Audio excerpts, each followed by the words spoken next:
നമുക്ക് വചനത്തിലേക്ക് നോക്കുന്നതിന് മുമ്പായിട്ട് ഒരു വാക്കുകൂടെ കണ്ണടച്ച് പ്രാർത്ഥിക്കാം. സ്നേഹം നിറഞ്ഞ പിതാവേ, യേശുവേ, അവിടുത്തെ നിറഞ്ഞ സ്ഥാനത്തിനായിട്ട് ഞങ്ങൾ അങ്ങേ സ്തുതിക്കുന്നു. സ്വർഗത്തെയും ഭൂമിയും എല്ലാം വാക്കിനാൽ ഉരുവാക്കിയ സർവശക്തനായ ദൈവത്തിന് മുമ്പാകെ ഞങ്ങൾ എന്തുള്ളൂ കർത്താവേ, വെറും ഒരു പൊടിയെന്ന് എണ്ണി ഞങ്ങളെ തന്നെ അവിടുത്തെ മുമ്പാകെ അവിടുത്തെ പാതപീഠത്തെങ്കിൽ കർത്താവെ ഒരു പൂജ്യമായിട്ട്, ഒരു വട്ടപൂജ്യമായിട്ട്, സീറോ ആയിട്ട് കർത്താവെ സമ്പൂർണ്ണമായിട്ടും താഴ്ത്തി ഏൽപ്പിക്കുക. ഞങ്ങൾ ഓരോരുത്തരെയും സഹായിക്കണേ കർത്താവെ. അവിടുത്തെ രക്തത്തിൽ ഞങ്ങൾ ഓരോരുത്തരെയും കഴുകണം. അവിടുത്തെ ആത്മാവിനാൽ അളവിൽ അത് നിറയ്ക്കണം കർത്താവ്. ഞങ്ങൾ അല്പസമയം അവിടുത്തെ വചനത്തിന് മുമ്പാകെ ആയിരിക്കുമ്പോൾ കർത്താവെ അത് അല്പം പോലും വ്യർത്ഥമായി പോകരുത് കർത്താവെ. ശമൂലന്റെ വാക്കുകളൊന്നുപോലും നിലത്ത് വീണു പോയില്ലെന്ന് ഞങ്ങൾ 1 ശമൂവേൽ 3:19 വായിക്കുന്നത് പോലെ കർത്താവെ, അവിടുത്തെ വാക്കുകൾ കർത്താവെ അത് ഹൃദയങ്ങളിലേക്ക് അത് ഏറ്റവും രൂപാന്തരത്തിന് കാരണമായി തീരണം. അത് ആരുടെയും കാഠിന്യത്തിന് കാരണമായി തീരാതെ നുറുക്കത്തിന് കാരണമായി തീരണമെന്ന് പ്രാർത്ഥിക്കുന്നു. ഞങ്ങൾ ഓരോരുത്തരെയും കർത്താവ് വെല്ലുവിളിക്കണമേ, അവിടുത്തെ കാന്തിയുടെ ഭാഗമാകുവാൻ തക്കവണ്ണം കർത്താവെ. നിത്യതയിൽ ഞങ്ങൾക്ക് ഒരു റിഗ്രറ്റ് ഇല്ലാതെ വണ്ണം, ഒരു കർത്താവ് ഒരു ദുഃഖമില്ലാതെ വണ്ണം കർത്താവെ, ഞങ്ങളെ നിത്യതയോളം അങ്ങോടൊപ്പം ആയിരിക്കാൻ തക്കവണ്ണം ഈ വചനങ്ങൾ ഞങ്ങളെ ബലപ്പെടുത്തട്ടെ, വഴി നടത്തട്ടെ. അവിടുത്തെ പുണ്യനാമത്തെ മഹത്വപ്പെടുത്തിയാട്ടെ. ഇല്ല യേശു കർത്താവിന്റെ വിലയേറിയ മാതിരിയുടെ നാമത്തിൽ തന്നെ. ആമീൻ, ആമീൻ, ആമീൻ. നമ്മൾ പല മാസങ്ങളായിട്ടെല്ലാം വെളിപാട് പുസ്തകം പഠിച്ചുകൊണ്ടിരിക്കുകയായിരുന്നു. വെളിപാട് പുസ്തകം ഇപ്പം നമ്മൾ എവിടെ വരെ എത്തി? വെളിപാട് പുസ്തകം 21 അധ്യായം. വെളിപാട് പുസ്തകം എത്ര അധ്യായങ്ങളുണ്ട്? 22 അധ്യായങ്ങളുണ്ട്. 22 ചാപ്റ്റേഴ്സ്. ഇപ്പം നമ്മൾ സെക്കൻഡ് ലാസ്റ്റ് ചാപ്റ്റർ, അതിൻ്റെ 16 വരെയുള്ള വാക്യങ്ങളൊക്കെ നമ്മൾ കഴിഞ്ഞ ആഴ്ച വായിച്ചു നിർത്തിയായിരുന്നു. നമുക്കറിയാം കർത്താവിൻ്റെ വരവ് ഏറ്റവും അടുത്തുവെന്നും ഇത് ക്രിസ്തുവിൻ്റെ വെളിപ്പെടലൊക്കെ ഇന്ന് ലോകത്ത് ഒരു ഏകലോക ഭരണാധികാരിയുടെ വെളിപ്പെടലെല്ലാം ഏറ്റവും അടുത്തിരിക്കുന്ന ഒരു സമയത്ത് കർത്താവിൻ്റെ വരവ് ഏറ്റവും അടുത്തിരിക്കുന്നു. ഇത് ക്രിസ്തു ലോക ഭരണാധികാരിയായിട്ട് വന്നതിന് ശേഷം അവന് സമാധാനമൊക്കെ അപ്പാരൻ്റ്ലി ഒരു പ്രകടമായിട്ടുള്ള ഒരു സമാധാനമൊക്കെ ആദ്യം പറയും. അതിനുശേഷം പിന്നെ എന്ത് സംഭവിക്കും? പിന്നെ എന്തുണ്ടാവും? മഹോപദ്രവം, ഗ്രേറ്റ് ട്രിബുലേഷൻ. ആ ഒരു സഭ ഉപദ്രവത്തിലൂടെ കടന്നു പോകുന്ന കാര്യമൊക്കെ നമ്മൾ വായിക്കുന്നുണ്ട്. അങ്ങനെ ഒരു വലിയ എതിർപ്പും കാര്യങ്ങളൊക്കെ ഇന്നും ലോകത്ത് പലയിടങ്ങളിലും, ഉത്തര കൊറിയയിലും നൈജീരിയയിലും ആഫ്രിക്കയിലെ തന്നെ പല സ്ഥലങ്ങളിലും, റുമേനിയ, റഷ്യ, ചൈന, അങ്ങനെ പല സ്ഥലങ്ങളിലും, നോർത്ത് ഇന്ത്യയിൽ തന്നെയും പലയിടങ്ങളിലുമൊക്കെ യേശുവിനെ വിശ്വസിക്കുന്നവർക്ക്, കർത്താവിനായിട്ട് നിലകൊള്ളുന്നവർക്കെല്ലാം പീഡനം ഏൽക്കുന്ന, വലിയ ഉപദ്രവങ്ങളൊക്കെ ഏൽക്കുന്ന ഒരു കാലഘട്ടത്തിലാണ് നമ്മൾ ജീവിക്കുന്നത്. നമ്മളുടെ ഇപ്പോൾ ആയിരിക്കുന്ന അവസ്ഥയിൽ നമ്മൾ അതിലൂടെ കടന്നു പോകുന്നില്ലെങ്കിൽ പോലും എന്നാൽ അതുവരെ ലോകം കണ്ടിട്ടില്ലാതെ വണ്ണമുള്ള ഒരു മഹോപദ്രവം, ഗ്രേറ്റ് ട്രിബുലേഷൻ എന്നൊക്കെയുള്ളൊരു കാര്യമൊക്കെ നമ്മൾ മത്തായി 24 നമ്മൾ വായിക്കുന്നുണ്ട്. അപ്പം അങ്ങനെയുള്ള കാര്യങ്ങൾ, അതിനായിട്ടൊക്കെ ദൈവം നമ്മളെ ഒരുക്കുന്ന ഒരു കാലഘട്ടമാണിത്. നമുക്ക് കഴിയുന്ന കുടലിന് കർത്താവ് അനുവദിക്കുകയില്ല. എന്നാൽ കർത്താവ് എല്ലാത്തിനും പോക്കുവഴി ഒരുക്കും. കർത്താവിൻ്റെ വരവ് ആ ഒരു ആ മഹോപദ്രവത്തിൻ്റെ ആ ഒരു കാഠിന്യത്തിൻ്റെ ഉച്ചസ്ഥായിയിലായിരിക്കും കർത്താവിൻ്റെ വരവ്. പൂരുകൾ ഏറ്റവും അത് ഏറ്റവും ഡാർക്കസ്റ്റ് ആയിട്ടുള്ള സമയത്താണ് ഉദയനക്ഷത്രം ഉദിക്കുന്നത്. നക്ഷത്രം കർത്താവ് ജയാളികൾക്ക് ഒരു മോർണിംഗ് സ്റ്റാർ ആയിട്ടാണ് ഉദിക്കുന്നത് എന്നുള്ളൊരു കാര്യം. I am the morning star എന്ന് നമ്മളിപ്പം വെളിപാട് പുസ്തകം 22 ഒന്ന് പോവുകയാണെങ്കിൽ 22-ന്റെ 16-ാമത്തെ വാക്യത്തിൽ ഉദയനക്ഷത്രവുമാകുന്നു, ദ ബ്രൈറ്റ് മോർണിംഗ് സ്റ്റാർ എന്ന് പറയുന്നത്, ശുഭ്രമായ ഉദയനക്ഷത്രവുമാകുന്നു. ഈവൻ 2-ന്റെ 28, വെളിപാട് പുസ്തകം 2-ന്റെ 28 ഹിസ് മോർണിംഗ് സ്റ്റാർ. ഇപ്പം മോർണിംഗ് സ്റ്റാർ എപ്പോഴാണ് ഉദിക്കുന്നതെന്ന് ചോദിച്ചാൽ ഏറ്റവും ജിയോഗ്രഫിക്കലി, ഭൂമിശാസ്ത്രപരമായിട്ട് ഭൂമിമേലെ ഏറ്റവും ഇരുള് വ്യാപിച്ചിരിക്കുന്ന സമയത്താണ് മോർണിംഗ് സ്റ്റാർ. വെളിപാട് 2-ന്റെ 28-ാമത്തെ വാക്യത്തിലും അവിടെ തയാതീറ അല്ലെങ്കിൽ തുയഥൈര സഭയോടുള്ള ദൂതിൽ I will give him the morning star, ജയിക്കുന്നവന് മോർണിംഗ് സ്റ്റാർ ആയിട്ട്, ഉദയനക്ഷത്രമായിട്ട് കർത്താവ് പ്രത്യക്ഷപ്പെടും. അപ്പം ആ ഒരു പീഡനത്തിന്റെ, മഹോപദ്രവത്തിന്റെ തീക്ഷ്ണതയുടെ ഉച്ചസ്ഥായിയിൽ, ജെനിത് പിനക്കിൾ ആയിരിക്കും കർത്താവ് ഉദയനക്ഷത്രമായിട്ട് പ്രത്യക്ഷപ്പെടുന്നതെന്ന കർത്താവ് വിശ്വാസികളെ സംബന്ധിച്ചിടത്തോളം കർത്താവ് എങ്ങനെ ആയിരിക്കും പ്രത്യക്ഷപ്പെടുന്നത്? കർത്താവ് ഒരു നീതി സൂര്യനായിട്ടായിരിക്കും, സൺ ഓഫ് റൈച്ചസ്നെസ് എന്നൊക്കെ നമ്മൾ ഇവിടെ വായിക്കുന്നുണ്ട്. മലാഖി പുസ്തകം 4-ാം അധ്യായത്തിൽ. മലാഖി പുസ്തകത്തിൽ എത്ര അധ്യായമുണ്ട്? 4 അധ്യായങ്ങളുണ്ട്. അതിന് അവസാനത്തെ അധ്യായം, 4-ാം അധ്യായത്തിന് അവസാനത്തുള്ള വാക്കുകളിൽ കർത്താവ് നീതി സൂര്യനായിട്ട് കർത്താവ് ഉദിക്കുമെന്നുള്ളൊരു കാര്യം. അത് ഉദയനക്ഷത്രം ഇപ്പം നമ്മൾ ഭൂമിശാസ്ത്രമായിട്ട് ജിയോഗ്രഫിക്കലി പറയുമ്പം ആദ്യം ഉദയനക്ഷത്രം ഉദിച്ചതിന് ശേഷമാണ് പിന്നീടാണ് സൂര്യൻ പ്രത്യക്ഷപ്പെടുന്നത്. അപ്പം കർത്താവ് ജയാളികൾക്ക്, കർത്താവിൻ്റെ കാന്തയായിട്ട് എടുക്കപ്പെടുന്നവർക്ക് കർത്താവ് ഉദയനക്ഷത്രമായിട്ട് പ്രത്യക്ഷപ്പെടുന്നു.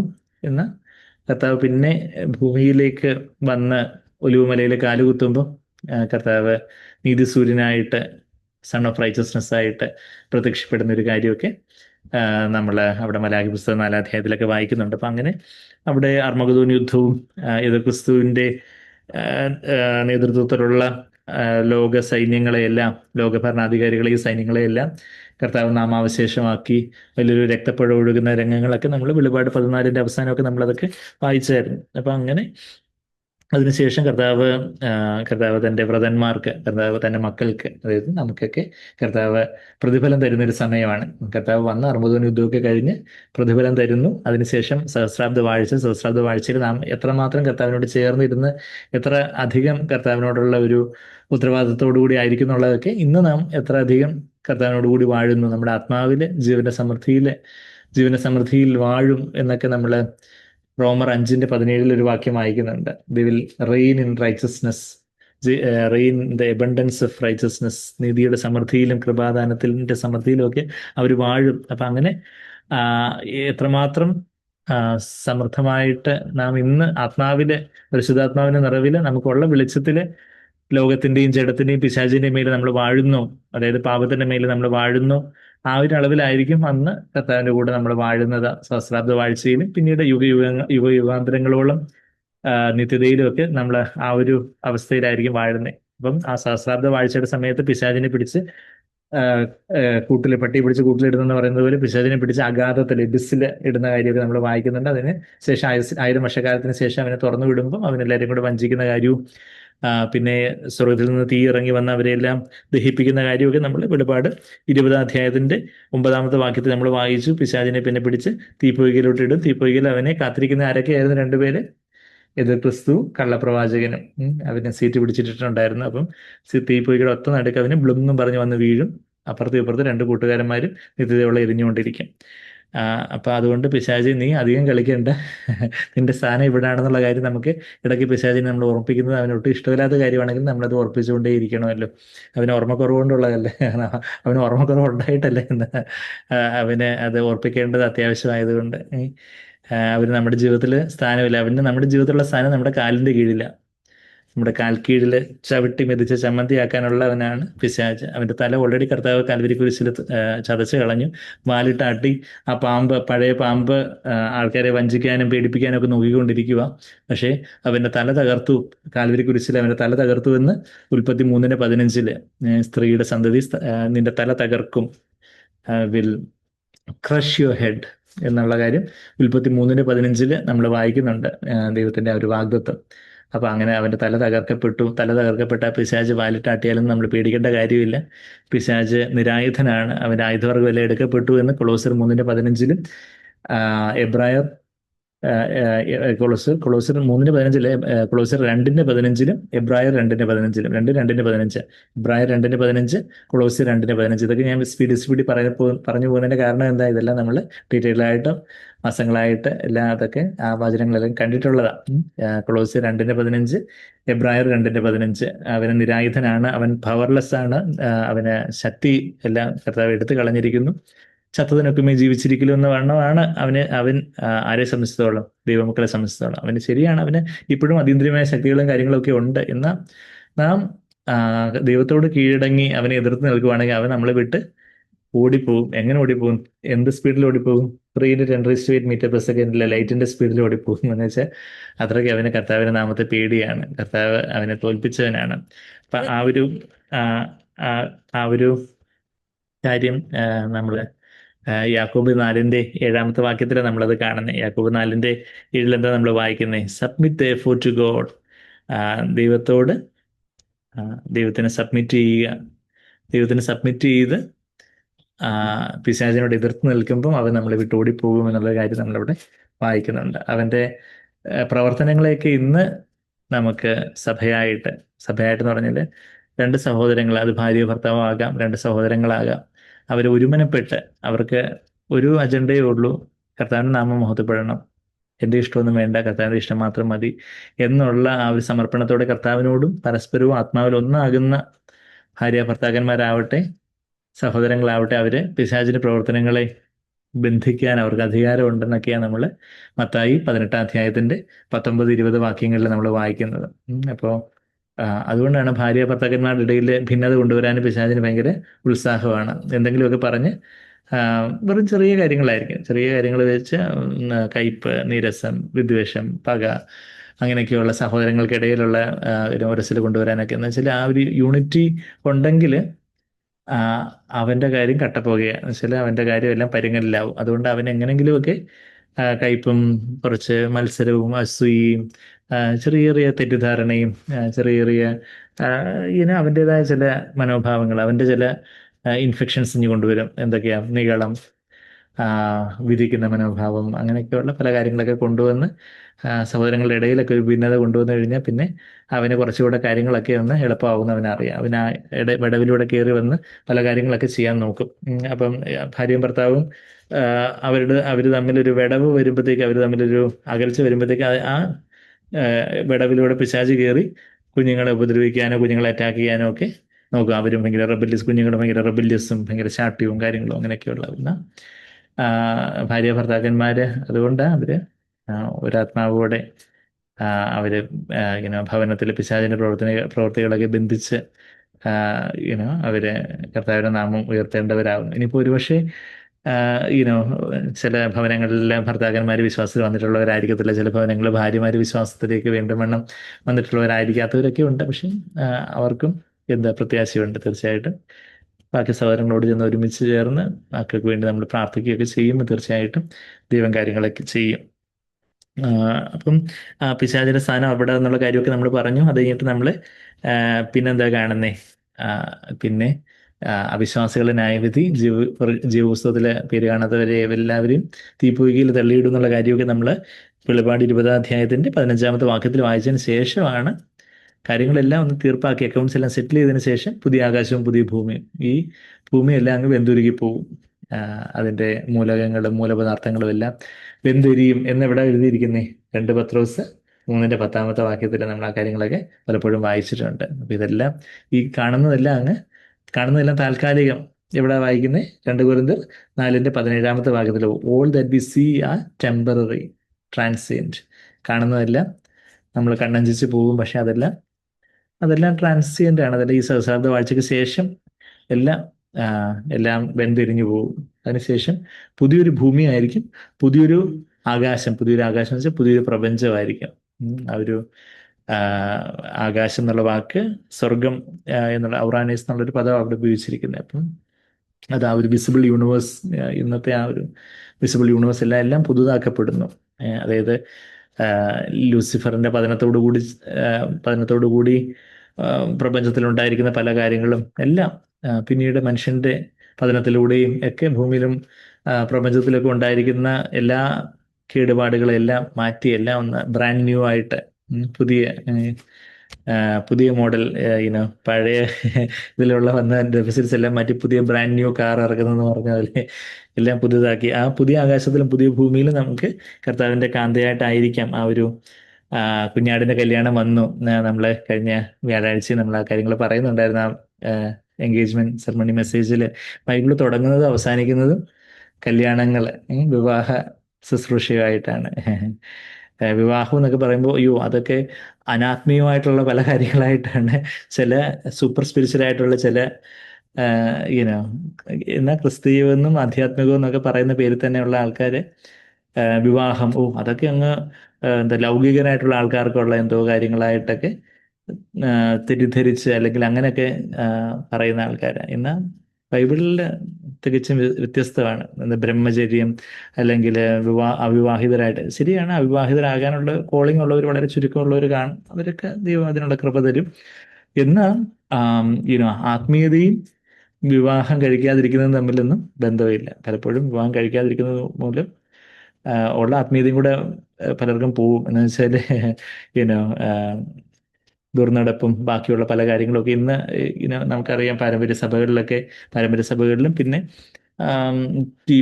TPM പോലൊക്കെയുള്ള സഭകളിൽ, പെന്തക്കോസ്റ്റൽ മിഷൻ ഉള്ള സഭകളിൽ, കത്തോലിക്ക, ഓർത്തഡോക്സ്, യാക്കോബ സഭകളിലൊക്കെ അപ്പോൾ പൗരോഹിത്യം, ബിഷപ്പാകണം അല്ലെങ്കിൽ അതിൻ്റെ മേലെയൊക്കെ പോകണം എന്നുള്ളവരൊക്കെ പിന്നെ കന്യാസ്ത്രീകളെ അങ്ങനെയൊക്കെയുള്ള കാര്യങ്ങളൊക്കെ വചനത്തിലൊന്നും പറയാത്ത കാര്യങ്ങളാണ്. എന്നുവെച്ചാൽ വിവാഹം വിലക്കുന്നത് പിശാചിന്റെ ഉപദേശമാണെന്നാണ്, ഭൂതങ്ങളുടെ ഉപദേശമാണെന്നാണ് 2 തിമോത്തിയോസ് 4-ാം അധ്യായത്തിൽ പറയുന്നത്. ഭൂതങ്ങളുടെ ഉപദേശമാണ്. ആ വാക്യം ആർക്കും പരിചയമില്ലെങ്കിൽ ഞാൻ പെട്ടെന്ന് ആ വാക്യം എടുത്ത് വായിക്കാം. 2 തിമോത്തിയോസ് 4-ാം അധ്യായത്തിൽ അവിടെ അതിൽ പറയുന്നത് വിവാഹം വിലക്കുന്നതിനെ കുറിച്ച് തന്നെ മൂന്നാമത്തെയും നാലാമത്തെയും വാക്യത്തിൽ നമ്മളിവിടെ വായിക്കുന്നുണ്ട്. Endure they did not endure sound doctrine എന്നൊക്കെ പറഞ്ഞു കഴിഞ്ഞിട്ട് പദ്യോപദേശം അല്ലാതെ സകല ദീർഘക്ഷമ ഒഴുങ്ങിയിരിക്കുക, കിട്ടുകഥ, നീതി, 2 തിമോഥെയോസ്, ഡോക്ട്രിൻ ഓഫ് ഡീമൺസ് എന്ന് പറയുന്ന ഒരു, ഞാനൊന്ന് നോക്കിക്കോട്ടെ. എൻ്റെ 2 തിമോഥെയോസ് തന്നെ അല്ല, സോറി, 1 തിമോഥെയോസ് ആണ്, എനിക്ക് തെറ്റിപ്പോയത്. 2 തിമോഥെയോസ് ഇല്ല, 1 തിമോഥെയോസ് 4 അധ്യായത്തിൻ്റെ 3-ാമത്തെ വാക്യത്തിലാണ് സത്യത്തെ ഗ്രഹിച്ചിരിക്കുന്ന വിശ്വാസികൾ സ്തോത്ര അതെ, മലയാളത്തിൽ 2-ാമത്തെ വാക്യം, ഇംഗ്ലീഷിൽ 3-ാമത്തെ വാക്യം. അവർ സ്വന്തം മനസാക്ഷിയിൽ ചൂടുവെച്ചവരായി, എന്നുവെച്ചാൽ മനസാക്ഷിയൊക്കെ അതുപോലെ seared in their own conscience, മനസാക്ഷിയൊക്കെ കഠിനപ്പെടുത്തി വിവാഹം വിലക്കുന്നു എന്ന് പറയുന്നത് അത്, വിവാഹം വിലക്കുന്നു, അയ്യോ അങ്ങ് ഭയങ്കരമായിട്ട് ദൈവത്തോട് അങ്ങ് കൂടിച്ചേർന്നിരിക്കാൻ വേണ്ടി വിവാഹം വിലക്കുന്നു. റബ്ബിഷ്. വിവാഹം വിലക്കുന്നത് പിശാചിന്റെ ഉപദേശമാണെന്ന് പറയുന്നത്. അതാ നമ്മുടെ ഇവിടെ വായിക്കുന്നത്. അവർ സ്വന്തം മനസാക്ഷിയിൽ ചൂടുവെച്ചവരായി വിവാഹം വിലക്കുകയും സത്യത്തെ ഗ്രഹിച്ചിരിക്കുന്ന വിശ്വാസികൾ സ്തോത്രത്തോടെ അനുഭവിക്കുകയും ദൈവം സൃഷ്ടിച്ച ഭോജ്യങ്ങൾ വർജിക്കണമെന്ന് കൽപ്പിക്കുകയും ചെയ്യും എന്ന് എന്താ നമ്മളിവിടെ വായിക്കുന്നത്. അതിന് തൊട്ട് മുമ്പേ വായിക്കുന്ന എന്താ, 4-ാമത്തെ വാക്യം. എന്നാൽ ഭാവികാലത്ത് ചിലർ വ്യാജാത്മാക്കളെയും, 1 തിമോഥെയോസ് 4-ന്റെ 1-ാമത്തെ വാക്യം. എന്നാൽ ഭാവി കാലത്ത്, ഇൻ ദ ലേറ്റർ ടൈംസ് എന്ന് പറഞ്ഞിട്ട്, അന്ത്യകാലത്ത് ചിലർ വ്യാജാത്മാക്കളെയും ഭൂതങ്ങളുടെ ഉപദേശങ്ങളെയും ആശ്രയിച്ച്. അപ്പം ഭൂതാത്മാക്കളുടെ ഉപദേശം എന്താണെന്ന് ചോദിച്ചാൽ, നമ്മൾ വിചാരിക്കും ഭൂതങ്ങളുടെ ഉപദേശം എന്ന് പറഞ്ഞാൽ വേറെ എന്തോ വലിയ വലിയ കാര്യങ്ങളാണ്. എന്നാൽ ഭൂതങ്ങളുടെ ഉപദേശങ്ങളെ ആശ്രയിച്ച് ഭോഷ്ക് പറയുന്നവരുടെ കപടത്താൽ വിശ്വാസം ത്യജിക്കും എന്ന് ആത്മാവ് തെളിവായി പറയുന്നു. അവർ സ്വന്തം മനസാക്ഷിയിൽ ചൂടുവെച്ചാൽ വിവാഹം വിലക്കി. അപ്പം ഭൂതങ്ങളുടെ ഒരു ഉപദേശം എന്താണെന്ന് ചോദിച്ചാൽ, അവർ വിവാഹം വിലക്കുന്നു. അത് കഴിഞ്ഞിട്ട് abstaining from foods which God has created, ചിലത് കഴിക്കരുത്. ഇപ്പം നോൺ വെജ് കഴിച്ച ആത്മീയത അങ്ങ് പോവും. ശരിയാണ്, നമുക്ക് ഉപവാസത്തിന്റെ ഭാഗമായിട്ട് നോൺ വെജ് കഴിക്കാതിരിക്കുമോ, അല്ലെങ്കിൽ അങ്ങനെയൊക്കെയുള്ള പാർഷ്യൽ ഫാസ്റ്റിങ്ങും അങ്ങനെയൊക്കെയുള്ള കാര്യങ്ങളും എല്ലാം ഉണ്ട്. ഓഫ് കോഴ്സ് സെലിബസി, അല്ലെങ്കിൽ അവിവാഹിതരായിട്ടിരിക്കാനുള്ള വിളിയുള്ളവർക്കൊക്കെ, ഇപ്പം പൗലോസിനെ അങ്ങനെ വിളിയുള്ളവർക്കൊക്കെ ആ കാര്യങ്ങൾ, അത് ദൈവം അവർക്ക് അതിൻ്റെതായ ഒരു ഗിഫ്റ്റും കോളിങ്ങും ഉണ്ട്. എന്നാൽ ബാക്കിയുള്ളവർക്ക് ദൈവം എന്താ പറഞ്ഞിരിക്കുന്നത്, വിവാഹം അതാണ് അതിൻ്റെ ഒരു നോം എന്നുള്ളൊരു കാര്യം. അപ്പം അതൊക്കെ പിശാചിന്റെ ഉപദേശമാണ്. ബൈബിൾ തുടങ്ങുന്നത് ഏദൻ തോട്ടത്തിൽ വെച്ചുള്ളൊരു വിവാഹം. ബൈബിൾ അവസാനിക്കും ഇവിടെ പുതിയ ആകാശത്തിലും പുതിയ ഭൂമിയിലും. നമ്മളെ ഏത് ഓഡിറ്റോറിയത്തിൽ വെച്ച വിവാഹം എന്ന് ചോദിച്ചാൽ, പുതിയ ആകാശവും പുതിയ ഭൂമിയാണ് ലൊക്കേഷൻ. ആ ലൊക്കേഷനിലോട്ട് വരണമെങ്കിൽ ഗൂഗിൾ മാപ്പ് ഒന്നും പറ്റത്തില്ല. നമ്മളെ ഇന്ന് കർത്താവിനോടുകൂടി നമ്മളെ സ്വയത്തിൽ മരിച്ച് കർത്താവിനായിട്ട് ജീവിക്കുന്നവരാണെങ്കിൽ അന്ന് നമുക്ക് ഗൂഗിൾ മാപ്പ് ലൊക്കേഷൻ ഒന്നും ഇല്ലാതെ അവിടെ കറക്റ്റ് പ്ലേസിൽ വിവാഹ പന്തലിൽ ക്ഷണിക്കപ്പെട്ടവരായിട്ടിരിക്കാനല്ല, വധുവായിട്ട്, കാന്തയായിട്ട് കർത്താവിൻ്റെ കൂടെ വന്നിരിക്കാൻ നമുക്ക് ദൈവം നമ്മളെ വിളിച്ചിരിക്കുകയാണ്. ഇന്ന് കർത്താവ് നമ്മളെ വിളിച്ചുകൊണ്ടിരിക്കുന്നത്, അതിനായിട്ട് നമ്മളെ ഒരുക്കിക്കൊണ്ടിരിക്കുന്നത്. അപ്പം നമുക്ക് എവിടെ സ്ഥാനം വേണം, അവിടെ നമുക്ക് അവിടെ ഓഡിയൻസിൽ എവിടെയെങ്കിലും ഒന്ന് മുന്നിലേക്ക് സ്ഥാനം കിട്ടിയാൽ മതി എന്നുള്ളത് വ്യാജ താഴ്മയാണ്. പക്ഷേ എന്നാൽ കർത്താവെ അവിടുത്തെ കാന്തയായിട്ട്, അവിടെ സ്റ്റേജിന്റെ സെന്ററിൽ തന്നെ കർത്താവിന്റെ വലതു ഭാഗത്തായിട്ട്, അവിടുത്തെ കാന്തയായിട്ട്. അപ്പം എല്ലാവർക്കും കൂടെ എങ്ങനെ ഒരുമിച്ചിരിക്കാൻ പറ്റില്ലെന്ന് ചോദിക്കുന്നത് വെച്ചാൽ, അതൊരു ആലങ്കാരിക ഭാഷയിൽ ജയിക്കുന്നവർ ഒരു 144,000 പേരെന്നൊക്കെ പറഞ്ഞ ഒരു ആലങ്കാരിക നമ്പർ നമ്മൾ വെളിപാട് 14-ാം അധ്യായത്തിൽ കാണും. നമുക്കുള്ള വെളിച്ചത്തിൽ നമ്മൾ സമ്പൂർണ്ണരായിട്ടും വിശ്വസ്തരായിരിക്കുമ്പോൾ, നമ്മൾ ഇനി എത്രയെല്ലാം വീഴ്ചകളും താഴ്ചകളും ഉണ്ടെങ്കിലും കർത്താവിനോടൊന്നും അത് ന്യായീകരിച്ചുകൊണ്ടിരിക്കാതെ, വീടിനടുത്ത് കിടന്ന് ഉരുളാതെ, മറിച്ച് കർത്താവേ ഞാൻ കുറവുള്ളവനാണെന്ന് സമ്മതിച്ചുകൊണ്ട് കർത്താവേ എനിക്ക് സമ്പൂർണ്ണമായിട്ടും കർത്താവേ അവിടുത്തെ വിശുദ്ധ സ്ഥലത്ത് അങ്ങോട്ട് ചേർന്നായിരിക്കണം എന്നുള്ള ആ ഒരു പൂർണ്ണ ഹൃദയത്തോടെയുള്ള ഒരു സ്നേഹത്തോടെ നമ്മളായിരിക്കുന്നുവെങ്കിൽ നമ്മൾ വന്ന് കർത്താവിൻ്റെ കൂടെ കാന്തയായിട്ട് കാണപ്പെടും. അപ്പം അങ്ങനെ കാന്ത ഒരുങ്ങിയിരിക്കുന്നു എന്നുള്ള കാര്യം, വിവാഹം. അപ്പൊ നമ്മൾ ബൈബിളിൽ തുടങ്ങുന്നതും അവസാനിക്കുന്നതല്ല വിവാഹ ശുശ്രൂഷയില്ല. കർത്താവിന്റെ അത്ഭുതങ്ങളിൽ ആദ്യത്തെ അത്ഭുതം എവിടെയായിരുന്നു? ഇൻ ദ മാരേജ് അറ്റ് കാനായിലെ കല്യാണം. അവിടെ യോഹന്നാൻ 2-ാം അധ്യായത്തിന്റെ 12 മുതലുള്ള വാക്യങ്ങൾ നമ്മളത് വായിക്കുന്നുണ്ട്. അപ്പൊ കാനാവിലെ കല്യാണത്തിലായിരുന്നു കർത്താവിന്റെ 12 മുതലുള്ള വാക്യങ്ങളില്ല, സോറി, യോഹന്നാൻ 2-ാം അധ്യായത്തിൽ ആദ്യത്തെ 11 വാക്യങ്ങളിൽ നമ്മളത് വായിക്കുന്നുണ്ട്. കാനാവിലെ കല്യാണത്തിൽ വെച്ചായിരുന്നു കർത്താവിന്റെ അത്ഭുതങ്ങളുടെ തുടക്കം. അവിടെ കർത്താവ് വെള്ളം വീഞ്ഞാക്കിയ കർത്താവിന്റെ അത്ഭുതം.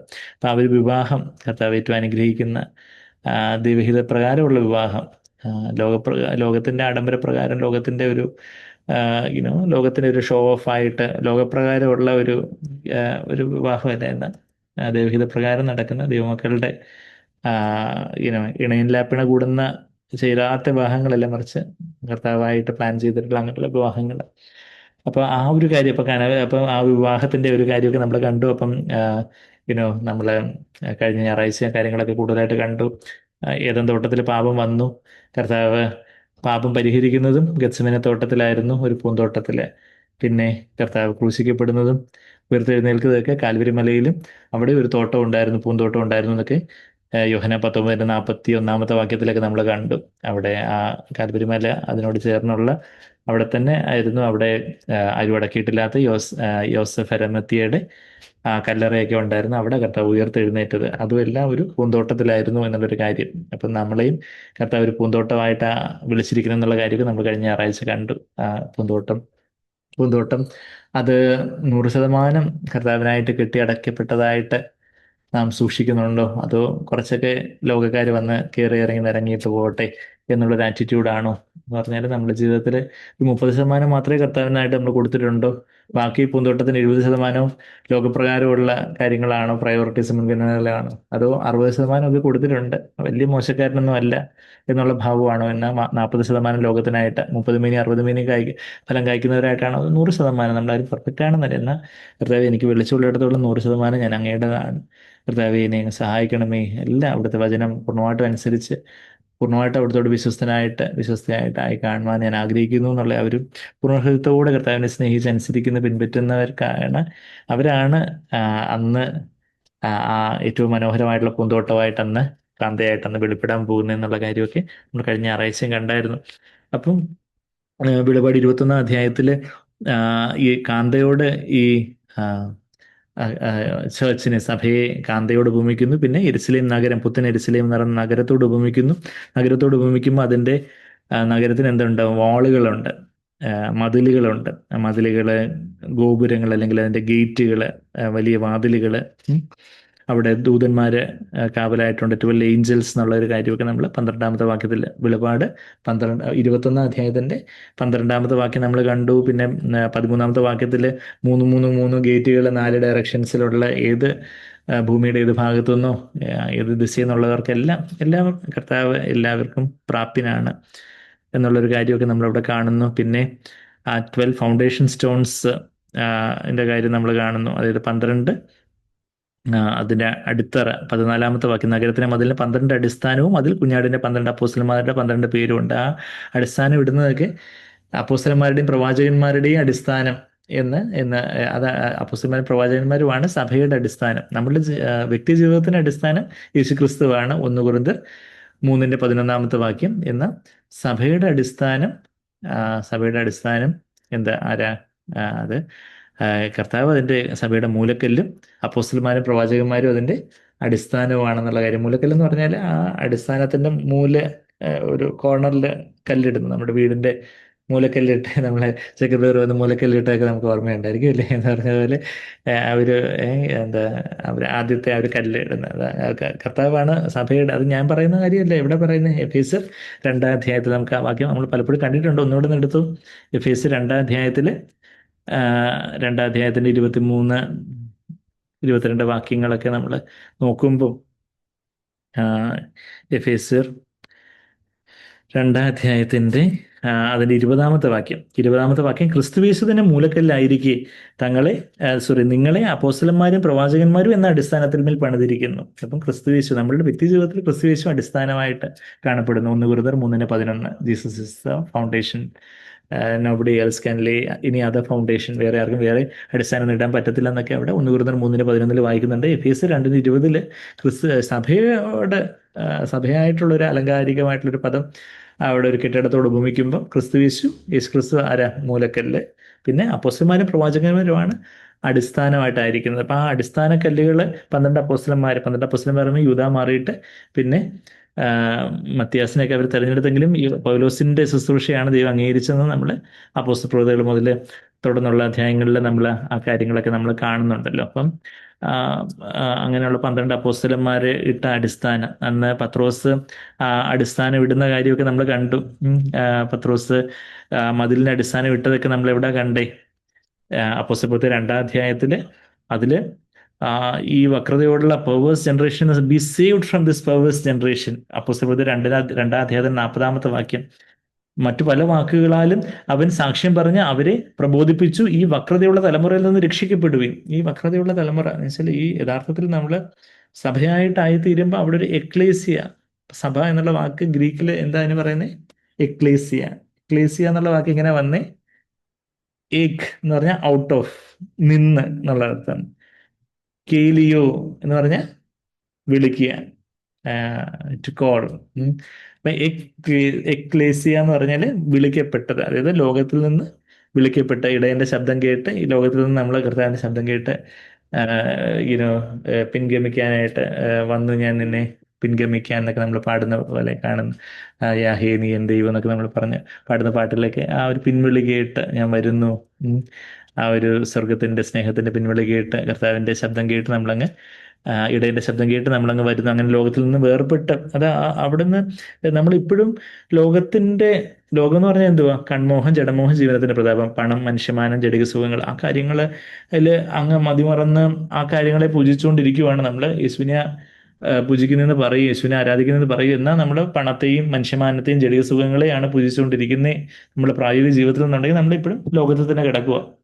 എന്നാൽ സഭയും ലോകമായിട്ട് എന്തുണ്ട്? ഒരു വൻ മതിലുണ്ട്. അതൊരു ചെറിയ മതിലൊന്നുമില്ല. അടിസ്ഥാനം അപ്പോസ്തലന്മാരിട്ടു എന്ന് അതിനുശേഷം പിന്നെ അപ്പോസ്തലന്മാര്, പ്രവാചകന്മാർ എന്ന് പറഞ്ഞാൽ ദൈവത്തിന്റെ വചനം ശക്തിയോടെ ആ ദൈവജനത്തിന് ആവശ്യത്തിന് ഒത്തവണ്ണം നല്ല ഡോസ് കൊടുക്കുന്ന പ്രവാചകന്മാർ. അതുപോലെ ദൈവം അങ്ങനെ ആ ഒരു അപ്പോസ്തലിക പ്രവാചക ശുശ്രൂഷ ഇത്രയും നൂറ്റാണ്ടുകളോളം ഈ 2000 വർഷം കർത്താവ് അതിലൂടെ വലിയൊരു മതില് സഭയ്ക്ക് ചുറ്റുമുണ്ട്. അതാ നമ്മൾ ആ കാര്യങ്ങളൊക്കെ നമ്മൾ വായിച്ചു. 15-ാമത്തെ വാക്യത്തിൽ നമ്മൾ അവിടെ ഒരു പൊന്നുകൊണ്ടുള്ള മെഷറിംഗ് റോഡ്, പൊന്നുകൊണ്ടുള്ള ഒരു അളവുകോല്, നമ്മൾ ആ ഒരു ദൈവികമായ ആ ഒരു ഡിസേൺമെന്റ്, വിവേചനം, ആ ഒരു കർത്താവ് അളക്കുന്നത് പോലെ അളക്കുവാൻ കർത്താവെ അത് കാണുവാൻ എന്നെ സഹായിക്കണമേ. നമുക്ക് പലപ്പോഴും മാനുഷികമായിട്ട് നമുക്കൊരു വിവേചനവും ഇല്ല.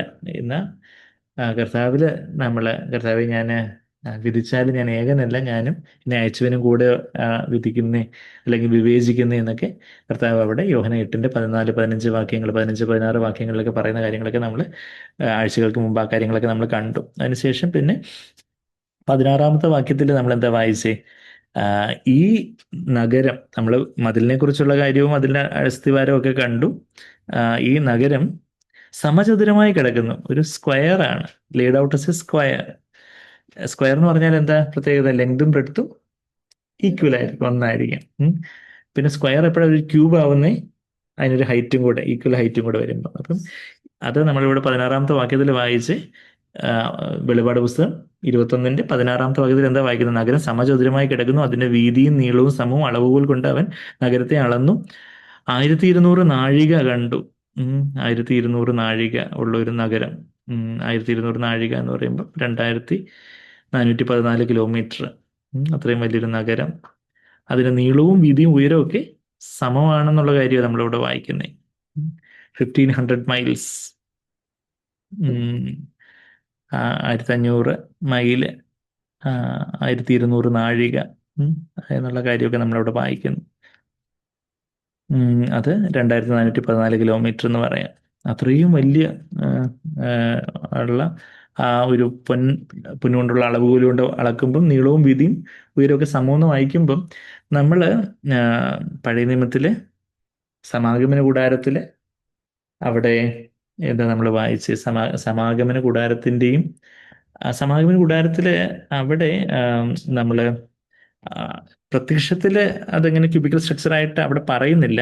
പക്ഷെ നമ്മൾ അതിനെ അളവുകളൊക്കെ ഈ എന്താ പറയുന്നത്, പുറപ്പാട് പുസ്തകം 26-ാം അധ്യായത്തിൽ നമ്മൾ നോക്കുമ്പോൾ അളവുകളൊക്കെ വെച്ച് നമ്മളത് കാൽക്കുലേറ്റ് ചെയ്യുമ്പോൾ അത് എക്സാക്ട്ലി സ്ക്വയർ ആയിട്ടെന്നുള്ള കാര്യം നമുക്ക് മനസ്സിലാവും. എന്താ മോസ്റ്റ് ഹോളി പ്ലേസ്, അതിവിശുദ്ധ സ്ഥലത്തിന്റെ ഡയമെൻഷൻസ്.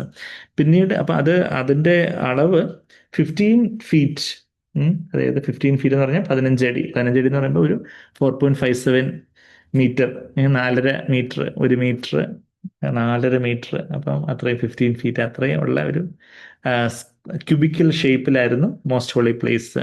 അവിടെ മോശയുടെ സമാഗമന കൂടാരത്തിന്, മോശ ഉണ്ടാക്കിയ സമാഗമന കൂടാരത്തിൽ ഉള്ള 15 feet length and breadth and height ആയിരുന്നു. അതിന് നേരെ ഇരട്ടി 30 feet height and breadth and ഇതായിരുന്നു എവിടെ?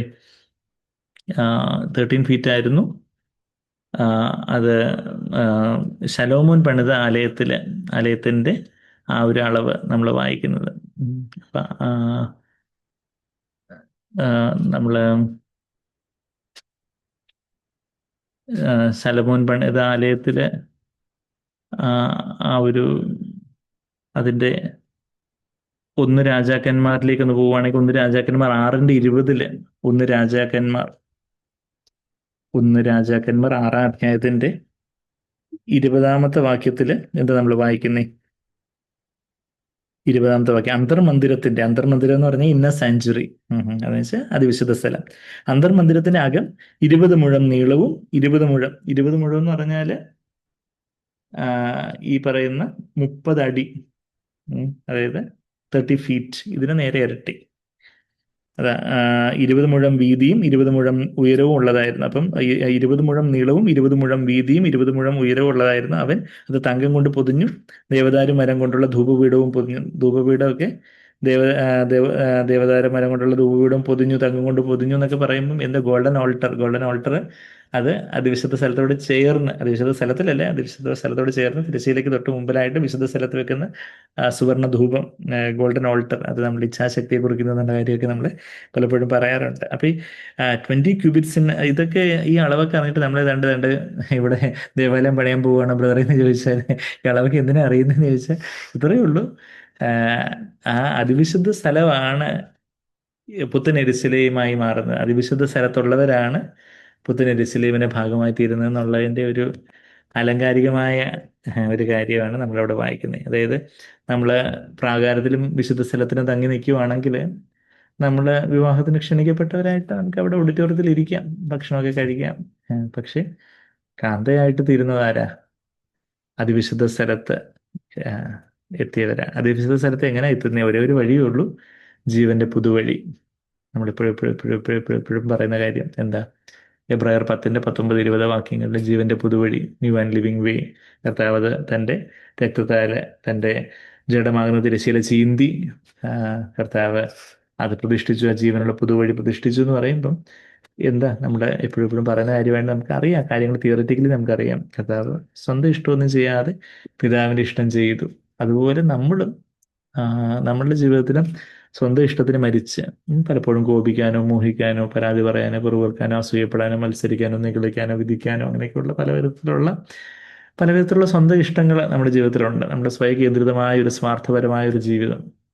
അവിടെ കർത്താവേ, ഇന്നതിനെ ഞാനൊരു വട്ടപൂജ്യമായിട്ട്, സീറോ ആയിട്ട്, Lord I reckon myself dead to this world, ഈ ലോകത്തിന് ഞാൻ മരിച്ചു, അവിടെ ആത്മാവിനെ നിറച്ച് കർത്താവ് അവിടത്തേക്കായിട്ട് എനിക്ക് ജീവിക്കണം, ഇനി ഞാനല്ല ക്രിസ്തുവത്തിൽ ജീവിക്കുന്നു എന്ന് പറഞ്ഞാൽ ആ ക്രൂശിന്റെ വഴിയെ പോകുന്നവർക്കേ അവിടെ അതിവിശുദ്ധ സ്ഥലത്തിലേക്ക് കയറാൻ പറ്റത്തുള്ളൂ. ക്രൂശിന്റെ വഴിയെ പോകുന്നവർക്ക് എന്ന് വെച്ചാൽ, അതുകൊണ്ട് ആ ക്രൂശിന്റെ വചനം അത്രയധികം അത് ശക്തിയാണ്. അത് ക്രൂശിന്റെ വചനം അത് നശിച്ചു പോകുന്നവർക്ക് മോശത്വമാണ്.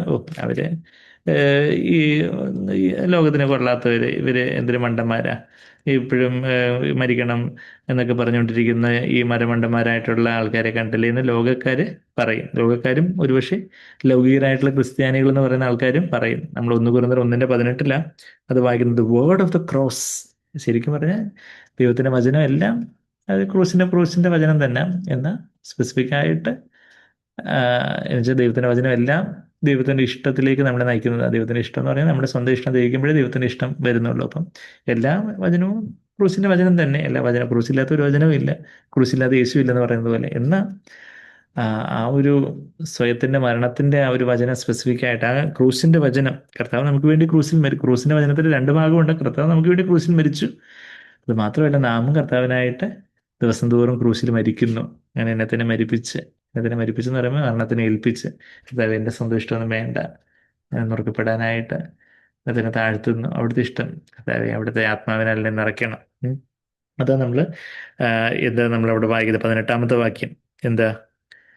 1 കൊരിന്ത്യർ 1:18 ക്രൂസിന്റെ വചനം നശിച്ചു പോകുന്നവർക്ക് ഭോഷത foolishness. Oh, but we are fools for Christ sake. FFCS degree കേട്ടിട്ടുണ്ട്, FRCS ഡിഗ്രി ഒക്കെ ഉണ്ട്.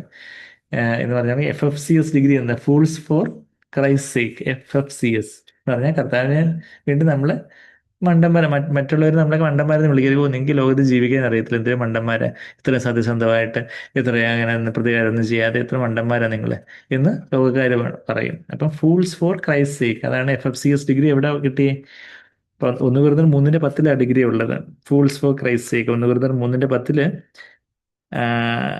1 കൊരിന്ത്യർ 4:10 ഡിഗ്രി കിട്ടുന്ന ഇടം റെഫറൻസ് വരുവാണ്. 1 കൊരിന്ത്യർ 4:10 ഡിഗ്രി ആർക്കെങ്കിലും വേണോ?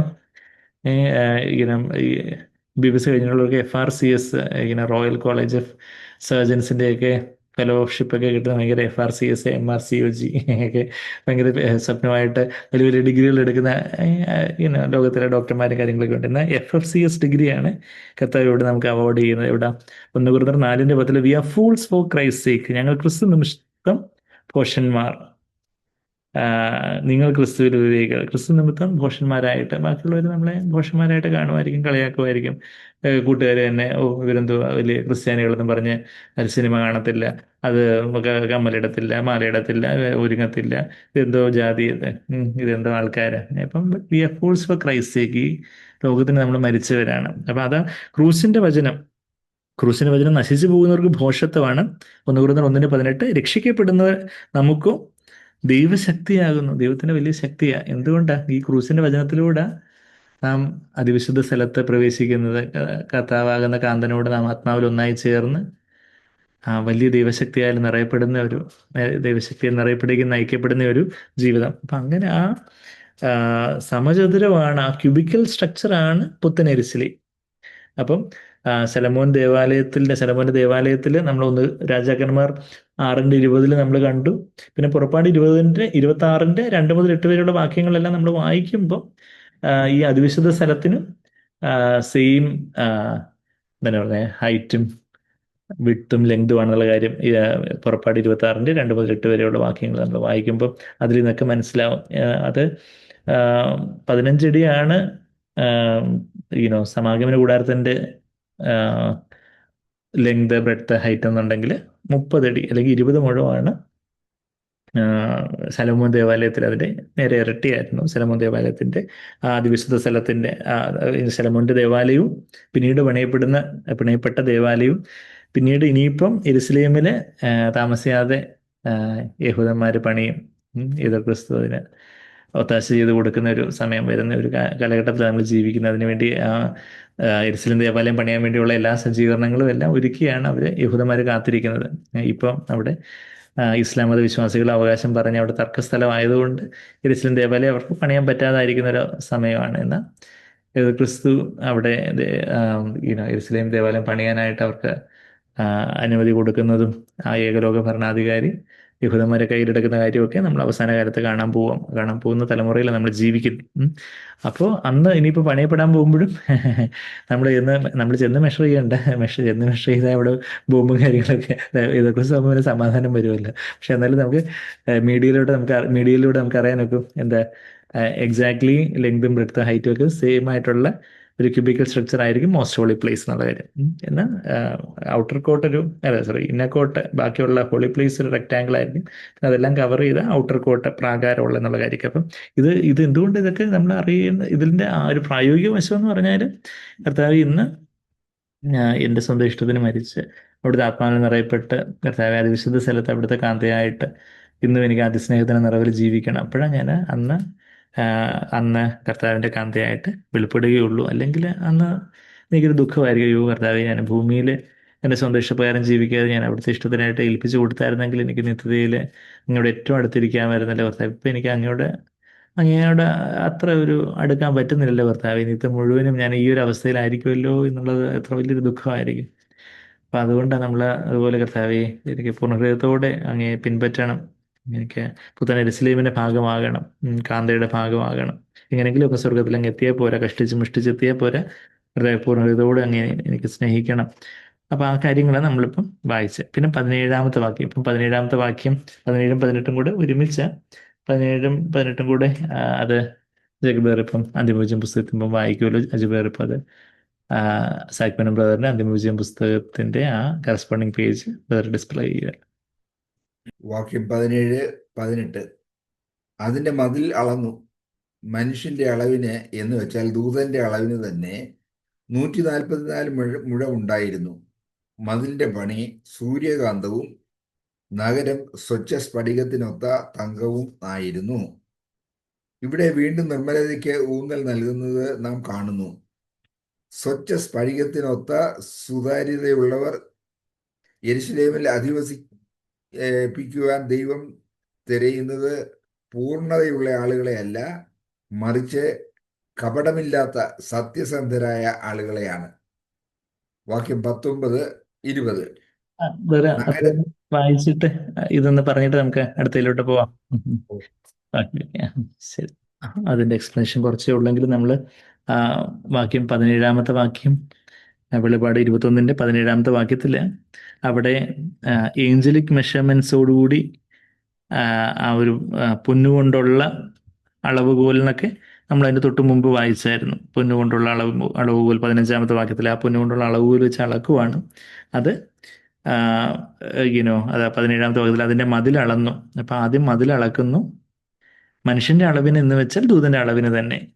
മനുഷ്യന്റെ അളവും ദൂതന്റെ അളവിൽ അളക്കുന്നേ, എന്നാൽ മനുഷ്യന്റെ അളവിന് അത് കാര്യങ്ങൾ അത് വ്യക്തമായിട്ട് അത് ദൈവവചനത്തിൽ എഴുതി വെച്ചിരിക്കും, നമുക്ക് കാര്യങ്ങളൊന്ന് ഗ്രഹിക്കാനായിട്ട്. ദൂതന്റെ അളവിന് തന്നെ 144 മുഴം ഉണ്ടായിരുന്നു. 144 മുഴം എന്ന് പറയുമ്പം അത് 216 അടി. ഇംഗ്ലീഷിൽ 72 യാർഡ്സ് എന്ന് എഴുതിയേക്കുന്നത്. 72 യാർഡ് എന്ന് പറഞ്ഞാൽ 216 അടി അല്ലെങ്കിൽ 65.84 മീറ്റർ. 65 മീറ്റർ 65 മീറ്റർ ഉള്ളൊരു മതിലെന്ന് പറയുമ്പോൾ എന്തൊരു മതിലായിരിക്കും. അത്രയും തിക്കായിട്ടുള്ളൊരു മതിൽ. 216 അടി എന്ന് പറയുമ്പോൾ അപ്പം യെരുസലേമിന്റെ മതിലിന്റെ തിക്നെസ് ഒരു ചില്ലറ മതിലല്ല പണിതേക്കുന്നത്. ഇത് അത്രയും തിക്കായിട്ടുള്ളൊരു മതിൽ. അങ്ങനെയുള്ളൊരു മതിൽ നമ്മൾ എവിടെയെങ്കിലും കേട്ടിട്ടുണ്ടോ?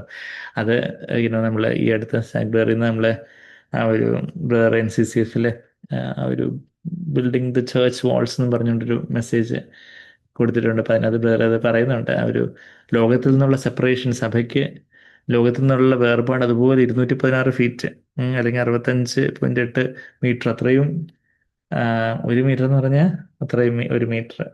അപ്പൊ ആ 1 മീറ്റർ 65, അത്രയും വലിയ, അത്രയും സെപ്പറേഷനാണ് ലോകത്തിന്റെ ആ ഒരു ലോകക്കാരൊന്നുമില്ല. നമ്മൾ ലോകത്ത് തന്നെ നമ്മൾ ജീവിക്കുന്നു, ലോകക്കാരോട് നമ്മൾ ഇടപഴകുന്നു, സംസാരിക്കുന്നു, അവർ നമ്മളെ സ്നേഹിക്കുന്നു, അവർ നേടാൻ നമ്മൾ നോക്കുന്നു. ഒരുപക്ഷെ നമ്മളുടെ ഭവനത്തിൽ തന്നെ രക്ഷിക്കപ്പെടാത്തവർ ലോകക്കാരായിട്ടുള്ളവർ കാണും. എന്നാൽ ഒരുപക്ഷെ ക്രിസ്ത്യാനികളായ വീണ്ടും ജനിച്ചു എന്നൊക്കെ പറയുന്നതിന് ശേഷവും ലൗകികമായിട്ടുള്ള ആ ഒരു മുൻഗണനകളോടെ ജീവിക്കുന്നവർ കാണും. പക്ഷേ നമുക്ക് ആ ഒരു ലോകമയത്വം എന്ന് പറഞ്ഞാൽ കൺമോഹം, ജഡമോഹം, ജീവനത്തിന്റെ പ്രതാപം നമ്മൾ 1 യോഹന്നാൻ 2:16 വായിക്കുന്നുണ്ട്. ആ കൺമോഹം, ജഡമോഹം, ജീവനത്തിന്റെ പ്രതാപം എന്ന് പറയുമ്പോൾ, കൺമോഹം എന്ന് പറഞ്ഞാൽ കണ്ണുകൊണ്ട് കാണുന്നതെല്ലാം വേണം. പണം കൊണ്ട് വാങ്ങാൻ പറ്റുന്ന കാര്യങ്ങളെല്ലാം വേണം എന്നുള്ള അതായത് അത് പണം, മണി.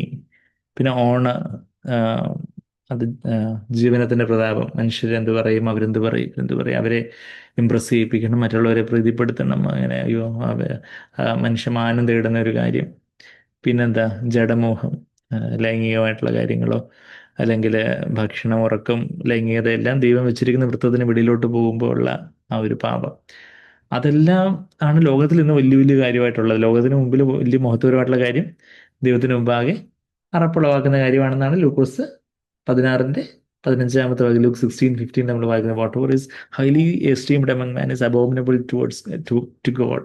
അപ്പം ലോകപ്രകാരമുള്ള കാര്യങ്ങൾ, ലോകത്തിൻ്റെതായ വലിയ വലിയ ആഡംബരങ്ങളോ അല്ലെങ്കിൽ അതിൻ്റെതായ തരത്തിലുള്ള ചില പൊങ്ങച്ചങ്ങളും ഒക്കെ തരത്തിലുള്ള കാര്യങ്ങളൊക്കെ നമുക്ക് അതൊരു 216 അടി ദൂരത്തിൽ നമ്മൾ നിർത്തണം എന്ന് പറഞ്ഞാൽ നമ്മളുടെ ജീവിതത്തിലേക്ക്, നമ്മുടെ കുടുംബത്തിലേക്ക് മാതാപിതാക്കൾ എന്ന നിലയിൽ നമ്മുടെ കുഞ്ഞുങ്ങളെ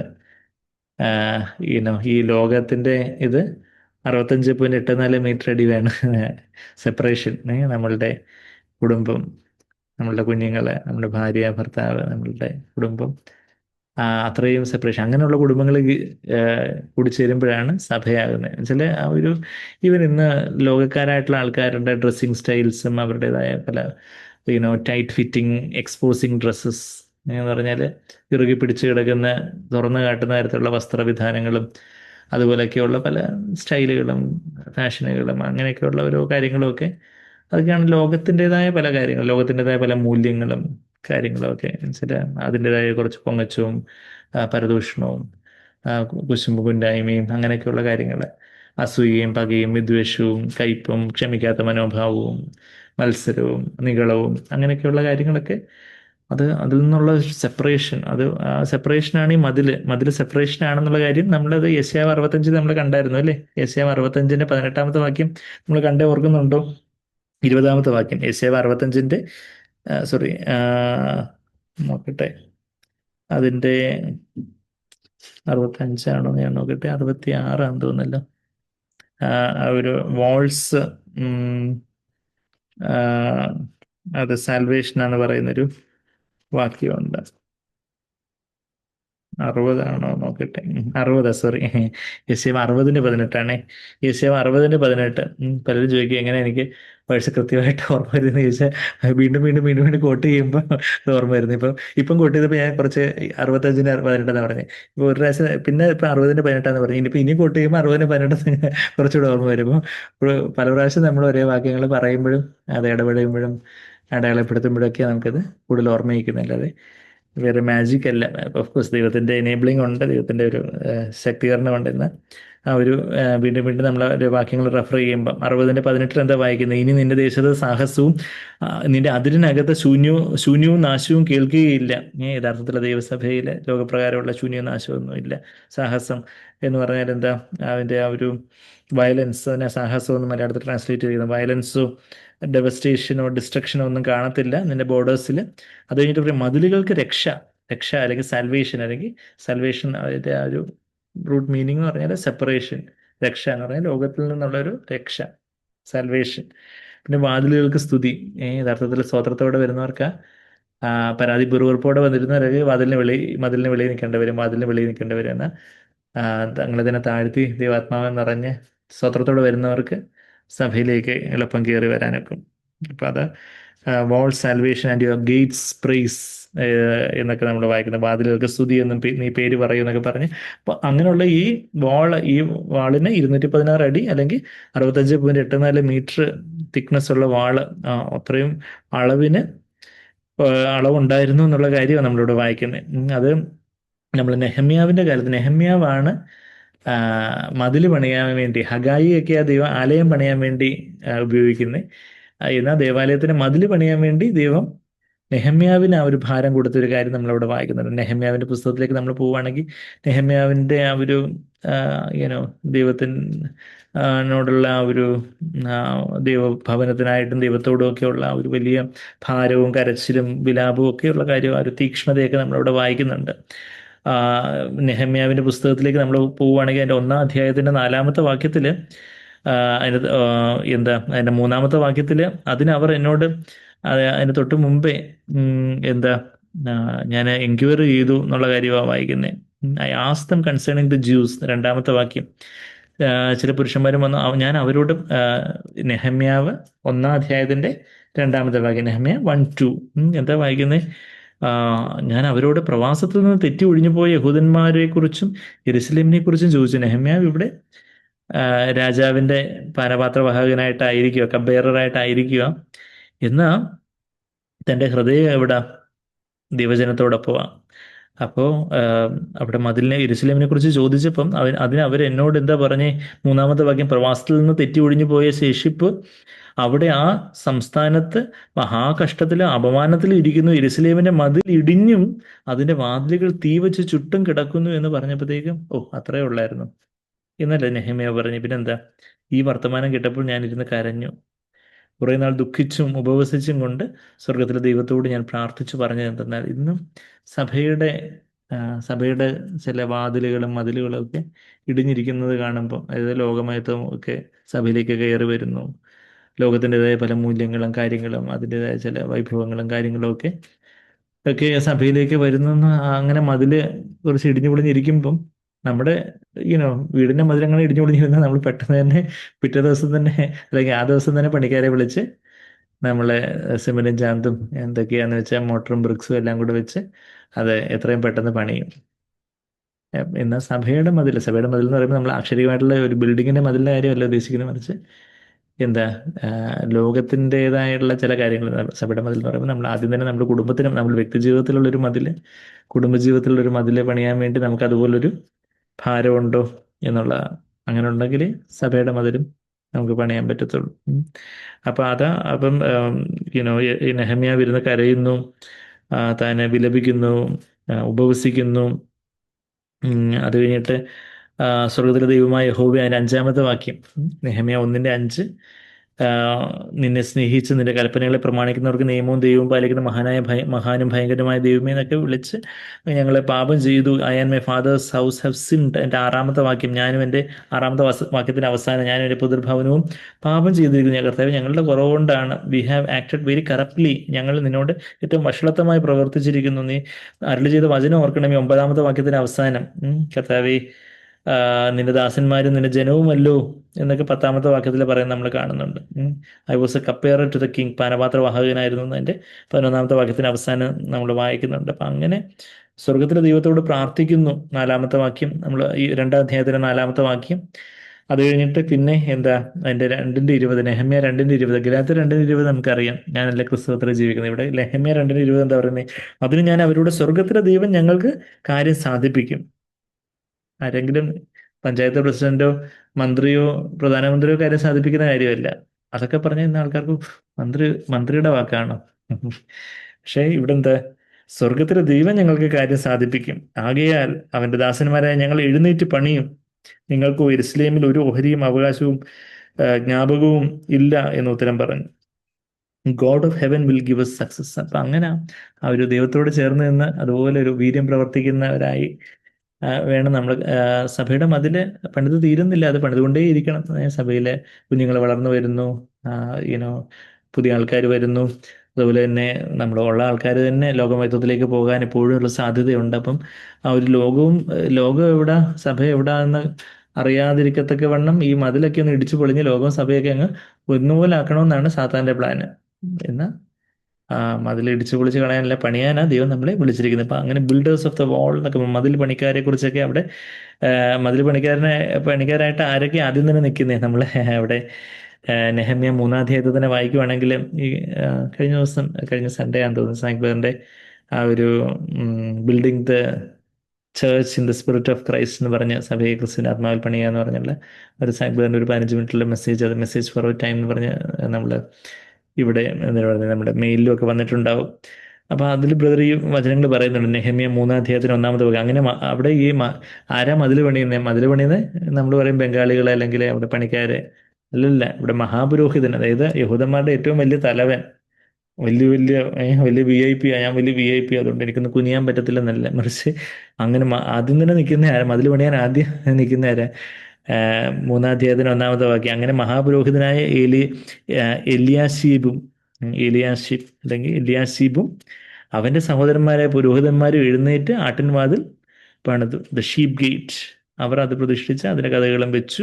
അങ്ങനെ മതിൽ പണിയുക. അപ്പൊ നെക്സ്റ്റ് ടു ഹിം, 2-ാമത്തെ വാക്യം. നെക്സ്റ്റ് ടു ഹിം എന്ന് പറയുമ്പോൾ അവർ പണിതതിനപ്പുറം എരീഹോക്കാർ പണിതു. നെക്സ്റ്റ് ടു ഹിം, അവർ നെക്സ്റ്റ് ടു ഹിം എന്ന് പറഞ്ഞാൽ പണിതതിനപ്പുറം എന്നൊക്കെ നമ്മൾ താഴോട്ട് മലയാളത്തില് 4-ാമത്തെ വാക്യത്തിലും അവരുടെ അപ്പുറം, 5-ാമത്തെ വാക്യത്തിൽ അവരുടെ അപ്പുറം എന്ന് പറഞ്ഞാൽ നെക്സ്റ്റ് ടു ഹിം. ഇവിടെ ഒരു ഇടയിൽ ഒരു വിടവ് വരാതെ വണ്ണം സഹോദരങ്ങൾ ചേർന്ന് നിന്നാ മതിൽ പണിയുന്നത്. ഇടയിൽ വിടവുണ്ടെങ്കിൽ സാത്താൻ വന്ന് കയറാൻ ഉള്ള സാധ്യതയാണ്. എന്നാൽ ഇടയിലൊരു വിടവില്ലാതെ സഹോദരങ്ങൾ ഐകമത്യപ്പെട്ട്, അവര് യഹൂദന്മാർ ഐകമത്യപ്പെട്ട് നെക്സ്റ്റ് ഹിം എന്ന് പറഞ്ഞുകൊണ്ട് നമ്മൾ താഴോട്ട് 7-ാമത്തെ വാക്യത്തിൽ, 8-ാമത്തെ വാക്യത്തിൽ, 9-ാമത്തെ വാക്യത്തിൽ നെക്സ്റ്റ് ഹിം, അവരുടെ അപ്പുറം. 12-ാമത്തെ വാക്യത്തിൽ നെക്സ്റ്റ് ഹിം, പിന്നെ അവരുടെ അപ്പുറം, നെക്സ്റ്റ് ഹിം. അങ്ങനെ 19-ാമത്തെ വാക്യത്തിൽ നെക്സ്റ്റ് ഹിം. ആഫ്റ്റർ ഹിം 20-ാമത്തെ വാക്യത്തിൽ അതിന്റെ ശേഷം ആഫ്റ്റർ ഹിം അങ്ങനെ ഒരു ഇടവില്ലാതെ വണ്ണം അവർ ചേർന്ന് മതിൽ പണിയുന്ന ഒരു കാര്യവും അവർക്ക് വലിയ ആലയം പണിയുന്നതിനെക്കാട്ടിലും എതിർപ്പ്, ആലയം പണിയുന്നതിന് എതിർപ്പുണ്ടായിരുന്നു, പറഞ്ഞാൽ ആലയം പണിയുന്നതിനെക്കാട്ടിലും എതിർപ്പും മതിൽ പണിയുന്നതിനുണ്ടായിരുന്നു എന്ന് പറഞ്ഞാൽ ഈ ഇവർ വലിയ സൂപ്പർ സ്പിരിച്വൽ, ഇവരെന്തോ എന്ത് സ്വർഗത്തിൽ നിന്ന് കെട്ടിയിറങ്ങി വന്നവരാണ്, ഇവർ ഈ ലോകത്തൊന്നുമല്ല ജീവിക്കുന്നത്, ഇവർ 21-ാം നൂറ്റാണ്ടിലൊന്നുമല്ല ജീവിക്കുന്നത്, ഒക്കെ പറഞ്ഞ് ഒത്തിരി കളിയാക്കലും, ഇവർക്ക് എന്തോ മതിൽ പണിത് അങ്ങ് ഇതാണ്ടങ്ങ് മൂടി വെക്കാൻ വേണ്ടിയാണോ, അപ്പൊ അങ്ങനെ ഒരു കളിയാക്കലും ഇതെല്ലാം ഭയങ്കര ഒപ്പോസിഷൻ റെഡിക്കൂളൊക്കെ 4-ാമത്തെ അധ്യായത്തിലൊക്കെ നമ്മൾ വായിക്കുന്നുണ്ട്. അത് കഴിഞ്ഞിട്ട് അതിന്റെ 4-ാമത്തെ അധ്യായത്തിന്റെ 14-ാമത്തെ വാക്യത്തില് എന്താ, ഞാൻ നോക്കി എഴുന്നേറ്റ് നിന്ന് പ്രഭുക്കന്മാരോടും പ്രമാണികളോടും ശേഷം ജനത്തോടും നിങ്ങൾ അവരെ പേടിക്കണ്ട, ഡി നോട്ട് ബി അഫ്രൈഡ്. ബാക്കിയുള്ളവർ എന്തെങ്കിലുമൊക്കെ പറയുമായിരിക്കും, നമ്മൾ കർത്താവിനായിട്ടുള്ളൊരു നിലപാടെടുക്കുമ്പം, ലോകമയുദ്ധത്തിനെതിരായിട്ടൊക്കെ ഒരു നിലപാടെടുക്കുമ്പം വചനവിരുദ്ധമായിട്ടുള്ള ചില കാര്യങ്ങൾ നമ്മൾ ചെയ്യത്തില്ല, വചനവിരുദ്ധമായിട്ടുള്ള ചില ആചാരങ്ങളും അനുഷ്ഠാനങ്ങളും പിന്നെ ചില എന്തിനു പറയുന്നത്, ചില അനുഷ്ഠാനങ്ങളും റിച്വൽസും അങ്ങനെയൊക്കെയുള്ള പല പാരമ്പര്യ കാര്യങ്ങളും വചനവിരുദ്ധമായിട്ടുള്ള കാര്യങ്ങൾ, അതിനിപ്പോൾ ആര് പറഞ്ഞാലും അതിനൊക്കെ ഒരു നിലപാടെടുക്കുമ്പം ഒരു കളിയാക്കലും പരിഹാസവും പുച്ഛവും അതൊക്കെ നമ്മൾ സഹിക്കേണ്ടി വരുമ്പോൾ do not be afraid of them, അവരെ പേടിക്കണ്ട. എവിടെ? നെഹമ്യാവ് 4-ാം അധ്യായത്തിന്റെ 14-ാമത്തെ വാക്യം. അതാ, നിങ്ങൾ അവരെ പേടിക്കണം, വലിയവനും ഭയങ്കരനുമായ കർത്താവിനെ ഓർത്ത് നിങ്ങളുടെ സഹോദരന്മാർക്കും പുത്രന്മാർക്കും പുത്രിമാർക്കും ഭാര്യമാർക്കും വീടുകൾക്കും വേണ്ടി പൊരുതുവിൻ. ഫൈറ്റ്. അതാ, remember the Lord who is great and awesome and fight for your brothers. നമ്മളിപ്പം എന്തോ വാളും പരിചയം ആക്ഷരികമായിട്ടുള്ള വാളും പരിചയമല്ല, എന്നാൽ ആത്മീയമായിട്ട് സർവായുധം ധരിച്ച് നമ്മൾ കർത്താവിന്റെ ജനത്തിനായിട്ട്, കർത്താവിന്റെ വചനത്തിനായിട്ട്, കർത്താവിന്റെ നിലപാടുകൾക്കായിട്ടൊരു നിലപാടെടുക്കുന്നു, ഒരു സ്റ്റാൻഡ് എടുക്കുന്നു. അത് കഴിഞ്ഞിട്ട് അതിന്റെ 17-ാമത്തെ വാക്യത്തിൽ എന്താ നമ്മൾ വായിക്കുന്നത്? ചുമടെടുക്കുന്ന ചുമട്ടുകാർ ഒരു കൈ കൊണ്ട് വേല ചെയ്യുകയും മറ്റേ കൈ കൊണ്ട് ആയുധം പിടിക്കുകയും ചെയ്തു. അത്രമാത്രം അവരുടെ ആ ഒരു 52 ദിവസം കൊണ്ട് അവര് മതിൽ പണിത് തീർത്തു, യെരുശലേം ദേവാലയത്തിന് മതിൽ പണിത് തീർത്തു എന്നുള്ള കാര്യമൊക്കെയാണ് നമ്മൾ താഴോട്ട് വായിക്കുന്നത്. പിന്നെ ഈവൻ അതിന്റെ 6-ാം അധ്യായത്തിന് 3-ാമത്തെ വാക്യം, നെഹമ്യാവ് 6-ന്റെ 3 യുനോ അവിടെ ചില ആൾക്കാര് വന്ന് ഇത് തടസ്സപ്പെടുത്താനൊക്കെ നോക്കുന്നു. സൻബലറ്റ് ആൻഡ് ഗഷീം 2-ാമത്തെ വാക്യത്തില്, സൻബല്ലത്തും ഗസീമും എൻ്റെ അടുക്കൽ ആളയച്ചു, വരിക, നാം ഓനോ സമഭൂമിയിലെ ഒരു ഗ്രാമത്തിൽ, അതെ, ഇൻ ദ പ്ലെയിൻ ഓഫ് ഓനോ, ഓനോ സമഭൂമിയിലെ ഒരു ഗ്രാമത്തിൽ യോഗം കൂടുക എന്ന് പറയിച്ചു. എന്നോട് ദോഷം ചെയ്യുവാനായിരുന്നു അവർ നിരൂപിച്ചത്. ദേ വർ പ്ലാനിങ് ടു ഹാം മീ. അപ്പം അത് വിവേചിച്ച് ഞാൻ അവരുടെ അടുക്കലേക്ക് ദൂതന്മാരെ അയച്ച കാര്യമാണ് 3-ാമത്തെ വാക്യം. ഇവിടെ നമ്മളിപ്പോൾ ഉള്ള നെഹമ്യാവ് 6-ാം അധ്യായത്തിന്റെ 3-ാമത്തെ വാക്യം. നമ്മൾ എന്താ ഇപ്പം പണിതുകൊണ്ടിരിക്കുന്നത്? മതിൽ പണിതുകൊണ്ടിരിക്കുക. ദേവാലയത്തിന് മതിൽ, യെരുശലേം ദേവാലയത്തിന് മതിൽ പണിയുക. ഇന്ന് സഭയുടെ മതിൽ പണിയുക നമ്മൾ.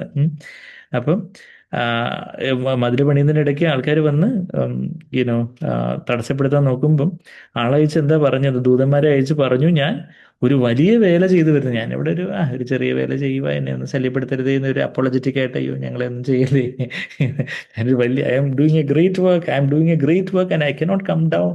നിങ്ങളുടെ ഈ താഴെയുള്ള എർത്തലി ലെവലിലോട്ട്, നിങ്ങളുടെ ഈ ഭൗമികമായിട്ടുള്ള ചില കുശുമ്പും കുന്നായ്മയും പല തർക്കങ്ങളും വാദങ്ങളും, അതിലെ അങ്ങനെ ഭൗമികമായിട്ടുള്ള താഴെയൊക്കെയുള്ള ലെവലിലോട്ട് എനിക്ക് ഇറങ്ങി വരാൻ പറ്റത്തില്ല. ഞാൻ സ്വർഗീയമായ വലിയൊരു പ്രവൃത്തി ചെയ്യുകയാണ്. ഞാൻ വലിയൊരു സ്വർഗീയമായ പ്രവൃത്തി, I am doing a great work, I cannot come down. Why should the work stop while I leave it and come down to U?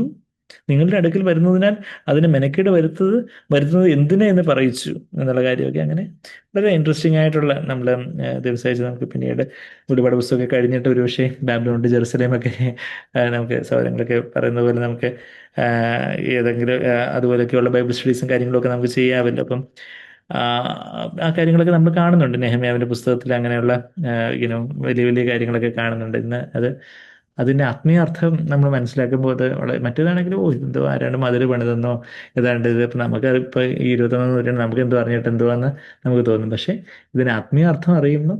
കർത്താവെ, ഇന്നും സഭയ്ക്ക് മതിൽ പണിയാൻ എന്നെ ഉപയോഗിക്കണമേ. ഞാൻ കർത്താവെ, ലോകമയത്വത്തിന് അടിമപ്പെട്ടു പോയത്, ലോകത്തിൻ്റെ ചങ്ങാതിയാകാൻ, സുഹൃത്താവാൻ ആഗ്രഹിക്കുന്നവൻ, സ്നേഹിതനാകാൻ ആഗ്രഹിക്കുന്നവനെ ആർക്ക് ശത്രുവാ? ദൈവത്തിന് ശത്രുവാണെന്ന് എവിടെ പറയുന്നത്? യാക്കോബ് 4:4, ജെയിംസ് 4:4. അഡൽട്രസസ്, വ്യഭിചാരിണികളായുള്ളവർ, ലോകസ്നേഹം ദൈവത്തോട് ശത്രുത്വമാകുന്നു. ലോകത്തിന്റെ സ്നേഹിതനാകാൻ ആഗ്രഹിച്ചാൽ മതി, നീ ദൈവത്തിന്റെ ശത്രുവായി തീർന്നു എന്നുള്ള കാര്യമൊക്കെ. അപ്പൊ ആ ഒരു ആ, ആ, എന്നാ ദൈവം നമ്മളെ അതിന് തൊട്ടടുത്ത വാക്യമായി യാക്കോബ് 4:5 കഴിഞ്ഞ ആഴ്ച നമ്മൾ ഞായറാഴ്ച വായിച്ചു. ദൈവം നമ്മളെ തീക്ഷ്ണതയോടെ, നമ്മെ പൂർണ്ണമായിട്ടും വാഞ്ചിക്കുന്നു, തീക്ഷ്ണതയോടെ വാഞ്ചിക്കുന്നു. 100% ഈ പൂന്തോട്ടം, നമ്മുടെ ജീവിതമാകുന്ന പൂന്തോട്ടം, നമ്മുടെ കുടുംബമാകുന്ന പൂന്തോട്ടം, നമ്മുടെ സഭയാകുന്ന പൂന്തോട്ടം കർത്താവിനുള്ളതായി തീരണം. കെട്ടിയടക്കപ്പെട്ടത് കർത്താവിൻ്റെതായി തീരണം. അതിൻ്റെ കന്മതിലുകളൊക്കെ ഇടിഞ്ഞു പൊളിഞ്ഞു കിടക്കുന്ന അവസ്ഥയിലായ പോരാ. മടിയന്റെ പുരയിടത്തിലേക്ക് ചെന്ന് നോക്കിയാൽ അവിടെ സദൃശവാക്യം 24 അധ്യായത്തിൽ നമ്മളത് 30 മുതൽ 34 വരെയുള്ള വാക്യങ്ങൾ നമ്മളത് വായിക്കുന്നുണ്ട്. അവിടെ മടിയന്റെ പുരയിടത്തിലേക്ക് നോക്കി അതെല്ലാം ഇടിഞ്ഞു പൊളിഞ്ഞു കിടക്കുക, മതിലൊന്നുമില്ല. നമ്മളത് ഞാനത് കഴിഞ്ഞ ആഴ്ച അത് പറയാൻ വേണ്ടി അത് എഴുതി വെച്ചായിരുന്നു. പക്ഷേ സമയം അത്രയും വരാത്തതുകൊണ്ട് എനിക്കത് പറയാൻ സാധിച്ചില്ല. പിന്നെ കുഞ്ഞോട് സിസ്റ്റർ അത് പറഞ്ഞപ്പോൾ ആ വചന സിസ്റ്റർ എടുത്ത് പറഞ്ഞു. സദൃശവാക്യം 30 അധ്യായത്തിലെ പൂന്തോട്ടത്തിന്റെ കാര്യം പറയുമ്പോൾ നമ്മുടെ ജീവിതമാകുന്ന പൂന്തോട്ടത്തിൽ, നമ്മുടെ സഭയുടെ, നമ്മുടെ കുടുംബത്തിന്റെയും സഭയുടെയൊക്കെ പൂന്തോട്ടത്തിൽ നമ്മൾ അലസന്മാരായിട്ടായി തീർന്ന നമ്മള് സദൃശവാക്യം 24 അധ്യായം അതും കൂടെ പറഞ്ഞ് നമുക്ക് ക്ലോസ് ചെയ്യാൻ ഇന്ന് സമയമുള്ളെന്ന് തോന്നുന്നു. സദൃശവാക്യം 24 അധ്യായത്തിലേക്ക് നമ്മളൊന്ന് വരികയാണെങ്കിൽ അതിന്റെ 30 വാക്യം മുതൽ നമ്മൾ വായിക്കുവാണെങ്കിൽ എന്താ, 30 മുതൽ 34 വരെ, പ്രോബ്സ് 24 വേഴ്സസ് 30-34. ഞാൻ മടിയന്റെ കണ്ടത്തിനരികെയും, മിസ്റ്റർ മടിയൻ അദ്ദേഹത്തിന്റെ കണ്ടത്തിനരികെ പോയി നോക്കുക, ബുദ്ധിഹീനന്റെ മുന്തിരിത്തോട്ടത്തിന്റെ സമീപയും കൂടെ പോയി. അപ്പൊ എങ്ങനെ ഉണ്ടായിരുന്നു കാര്യങ്ങള്? അവിടെ മുള്ളു പടർന്നു പിടിച്ചിരിക്കുന്നതും തൂവ നിറഞ്ഞ നിലം മൂടിയിരിക്കുന്നതും. തൂവ എന്നൊക്കെ പറയുമ്പോൾ നമ്മൾ പേടിച്ചു വേണ്ട, ഇത്രയേ ഉള്ളൂ. Nettles, in it surface was covered with nettles, thistles, മുള്ള്, മൊത്തം മുള്ളാണ്. നമ്മൾ വലിയ മുന്തിരിത്തോട്ടം കാണാൻ വേണ്ടി പോയതാ. കണ്ടൊക്കെ എങ്ങനെയുണ്ട്, വലിയ ഫലഭൂയിഷ്ടമായിട്ട് പൂത്തുലഞ്ഞ് നിൽക്കുന്നത് കാണാൻ വേണ്ടി പോയതാ. പക്ഷേ എന്താ പറ്റിയേ? എല്ലാം മുള്ളു കയറി ഈ തൂവയോ നെറ്റിൽസ്, ഓരോ കാട്ടുകീടുകളെല്ലാം കൂടെ വന്ന് എല്ലാം അത് കയറി മൂടിയിരിക്കുന്നു, എല്ലാം മൂടിയിരിക്കുന്നു. അതിന് കന്മതിൽ, സ്റ്റോൺ വാൾ ഉണ്ടായിരുന്നു. സ്റ്റോൺ വാളൊക്കെ ആദ്യമൊക്കെ പണിതൊക്കെ വെച്ചായിരുന്നു. പക്ഷെ കുറച്ച് കഴിയുമ്പോൾ ഇതെല്ലാം ഇടിഞ്ഞു പൊളിഞ്ഞ് കിടക്കുക. പക്ഷെ ഈ മടിയൻ കിടന്ന് ഉറങ്ങുക. അതുകൊണ്ട് ഈ മതിലെല്ലാം ചാടിക്കിടന്ന് ചെറുകുറുക്കന്മാരും വലിയ കുറുക്കന്മാരും എല്ലാം ഇതിൻ്റെ എല്ലാം എടുത്തുകൊണ്ട് പോവുക. അപ്പം അത് ആത്മീയ ജീവിതം, നമ്മളുടെ പൂന്തോട്ടം, നമ്മുടെ ജീവിതമാകുന്ന പൂന്തോട്ടം, നമ്മുടെ കുടുംബമാകുന്ന പൂന്തോട്ടം, നമ്മുടെ സഭയാകുന്ന പൂന്തോട്ടത്തിന്റെ കന്മതിൽ അത് ഇന്ന് ഇടിഞ്ഞു പൊളിഞ്ഞ് കിടക്കുന്ന ഒരു അവസ്ഥയിലുണ്ട്. അതായത് ലോകമയത്വം എവിടെങ്കിലും ക്രീപ്പ് ചെയ്ത് വന്നിട്ടുണ്ടോ? ആ ഒരു ദൈവം തന്നെ നമുക്ക് നമ്മുടെ മനസാക്ഷിയിൽ കാണിച്ചു തരും. കർത്താവ് ഏതെങ്കിലും മേഖലയിൽ, എൻ്റെ കുടുംബത്തിൽ, എൻ്റെ ജീവിതത്തിൽ, എൻ്റെ കുടുംബത്തിൽ, പിന്നെ ഓഫ്കോഴ്സ് എൻ്റെ സഭയിൽ, കർത്താവെ എവിടെയെങ്കിലും ലോകമയത്വത്തിൻ്റെ കാര്യങ്ങൾ, ലോകപ്രകാരമുള്ള ലോകത്തിൻ്റെതായ എന്തെങ്കിലും മൂല്യങ്ങളും കാര്യങ്ങളും ഒക്കെ കടന്നു വന്നിട്ടുണ്ടെങ്കിൽ അതിൻ്റെതായ ചില മുൻഗണനകളൊക്കെ ഈ കന്മതിലെല്ലാം കർത്താവ് ഇടിഞ്ഞു പൊളിഞ്ഞ് മുള്ളു പടർന്നിരിക്കുന്ന ഒരു അവസ്ഥയിലാണോ? ഞാൻ അത് നോക്കി വിചാരിക്കും, ഞാനത് നോക്കിയിട്ട് അവൻ്റെ കാര്യം പോക്കാണല്ലോ എന്ന് പറഞ്ഞ് പോയെന്നല്ല, അവിടെ ഞാൻ ബുദ്ധി പഠിച്ചു. എൻ്റെ ജീവിതത്തിൽ ഇതെങ്ങനെ ഉണ്ടാവരുത് കർത്താവേ. നമ്മൾ ചിലരുടെയൊക്കെ ആത്മീയ ജീവിതത്തിൽ പല ലോകമയത്വവും പണത്തോടുള്ള ഒരു, പണത്തിന്റെ കാര്യത്തിലൊക്കെ ഉള്ള ഒരു എന്തിനാ പറയുക, അപ്രൈറ്റ്നെസ് ഇല്ലായ്മ എന്ന് പറഞ്ഞാൽ യുനോ ആ ഒരു കള്ളത്തരങ്ങൾ, പണത്തിന്റെ കാര്യത്തിലൊക്കെ ഉള്ള ഒരു വീണ്ടും ഉള്ളൊരു സുതാര്യത ഇല്ലായ്മയും, അല്ലെങ്കിൽ കള്ളത്തരങ്ങളോ അതുപോലെയൊക്കെയുള്ള പല കോംപ്രമൈസുകളും വിട്ടുവീഴ്ചകളും, പണം മനുഷ്യമാനം തേടുന്ന കാര്യത്തിൽ മനുഷ്യമാനത്തിനായിട്ടുള്ള പല ചടുല നീക്കങ്ങളും, അങ്ങനെയൊക്കെയുള്ള കാര്യങ്ങളൊക്കെ നമ്മൾ ബാക്കിയുള്ളവരുടെ ജീവിതത്തിൽ കാണുമ്പോൾ നമ്മൾ അവരെ വിധിച്ച് തള്ളി ഞാൻ വലിയ ആളാന്ന് പറഞ്ഞിരിക്കാനല്ല, മറിച്ച് കർത്താവേ എനിക്ക് അതിൽ നിന്നൊരു ബുദ്ധി പഠിക്കണം. അവർ ആത്മീയമായിട്ട് അലസന്മാരായിട്ട്, ആത്മീയമായിട്ട് സുഖസുഷുപ്തിയിലായിരിക്കും. അവർ ചിലപ്പോൾ ആക്റ്റീവായിട്ട് വലിയ വലിയ കാര്യങ്ങളൊക്കെ ചെയ്യുന്നുണ്ടായിരിക്കും. പക്ഷെ ആത്മീയമായിട്ട് അവർ ഒരു ഉറക്കത്തിൽ വേറെ ഏതോ സ്വപ്നലോകത്താണ് ഉള്ള കർത്താവേ. അതുകൊണ്ട് ഞാൻ അത് നോക്കി വിചാരിക്കുകയും, 32 വാക്യം എവിടെ നമ്മളുള്ള പ്രോബ്സ് 24:32, പിന്നെ ഐ റിഫ്ലക്റ്റഡ് അപ്പോൺ ഇറ്റ്. നമ്മൾ എന്തെങ്കിലുമൊക്കെ പലരുടെയും ജീവിതത്തിലൊക്കെ പല വീഴ്ചകളും താഴ്ചകളൊക്കെ വരുമ്പോൾ നമ്മൾ നമ്മൾ വിചാരിക്കണം, നമ്മളെന്ന് ആലോചിക്കണം, ദൈവമുമ്പാകെ കർത്താവെ എന്തുകൊണ്ടാണ് ഇത്ര നല്ല ഒരു സഹോദരൻ, ഇത്ര നല്ലൊരു സഹോദരി എങ്ങനെ വീണുപോയി? കർത്താവ് എൻ്റെ ജീവിതത്തിലും അത് സംഭവിക്കാം. I want to reflect upon that. കർത്താവ് എൻ്റെ ജീവിതത്തിൽ അങ്ങനെ വരാതിരിക്കാൻ ഞാൻ എന്ത് പാഠം പഠിക്കണ്ടേ? സാഗ്ബറിനെ പലപ്പോഴും നമ്മൾ പറഞ്ഞു കേട്ടിട്ടുണ്ട്. പല സഹോദരങ്ങളൊക്കെ സഭയിൽ നിന്ന് വീണു പോകുമ്പോഴൊക്കെ ബ്രദർ കർത്താവിനോട് ചോദിക്കും, കർത്താവേ എന്തെങ്കിലും ഇക്കാര്യത്തിൽ നിന്ന് എനിക്കൊരു പാഠം പഠിക്കാനുണ്ടോ? കർത്താവെ, അവരുടെ ജീവിതത്തിൽ സംഭവിച്ചു പോയ എന്തെങ്കിലും വീഴ്ച ഞാനും അതേ ജഡത്തിലുള്ളവനാ, അതുകൊണ്ട് എനിക്കും സംഭവിച്ചു പോയ നാളെ ഞാനും വീണ് പോവുകയില്ല. ഞാൻ വേറെ ഏതോ സ്പെഷ്യൽ ജഡത്തിലൊന്നും വന്നതല്ല, അതേ ജഡത്തിൽ തന്നെ എനിക്ക് ജഡം തന്നെ എനിക്കും ഉള്ളത്. അപ്പൊ അങ്ങനെ അത് നോക്കി വിചാരിക്കുകയും അത് കണ്ട് ഉപദേശം പ്രാപിക്കുകയും ചെയ്തു. I look and receive instruction from the Lord. ദൈവത്തിൽ നിന്നുള്ളൊരു ഉപദേശം പ്രാപിച്ചു. അപ്പൊ എന്താ ഉപദേശം, എന്താ മനസ്സിലാക്കിയ? കുറെ കൂടെ ഉറക്കം, കുറെ കൂടെ നിദ്ര. എന്നുവെച്ചാല് അക്ഷരികമായിട്ടുള്ള നിദ്ര ശരിയാണ്, നമ്മൾ 8 മണിക്കൂറെങ്കിലും നന്നായിട്ട് ഉറങ്ങണം. ഇനിയിപ്പോൾ ഇത് പറഞ്ഞുകൊണ്ട് തന്നെ ആരും ഉറങ്ങാതിരിക്കരുത്. ഉറങ്ങാതിരുന്ന സഭയിൽ വന്ന് ഉറങ്ങിക്കളയും. അതുകൊണ്ട് എന്താ, തീർച്ചയായിട്ടും രാത്രിയിൽ 8 മണിക്കൂർ നന്നായിട്ട് കിടന്ന് ഉറങ്ങിക്കോണം.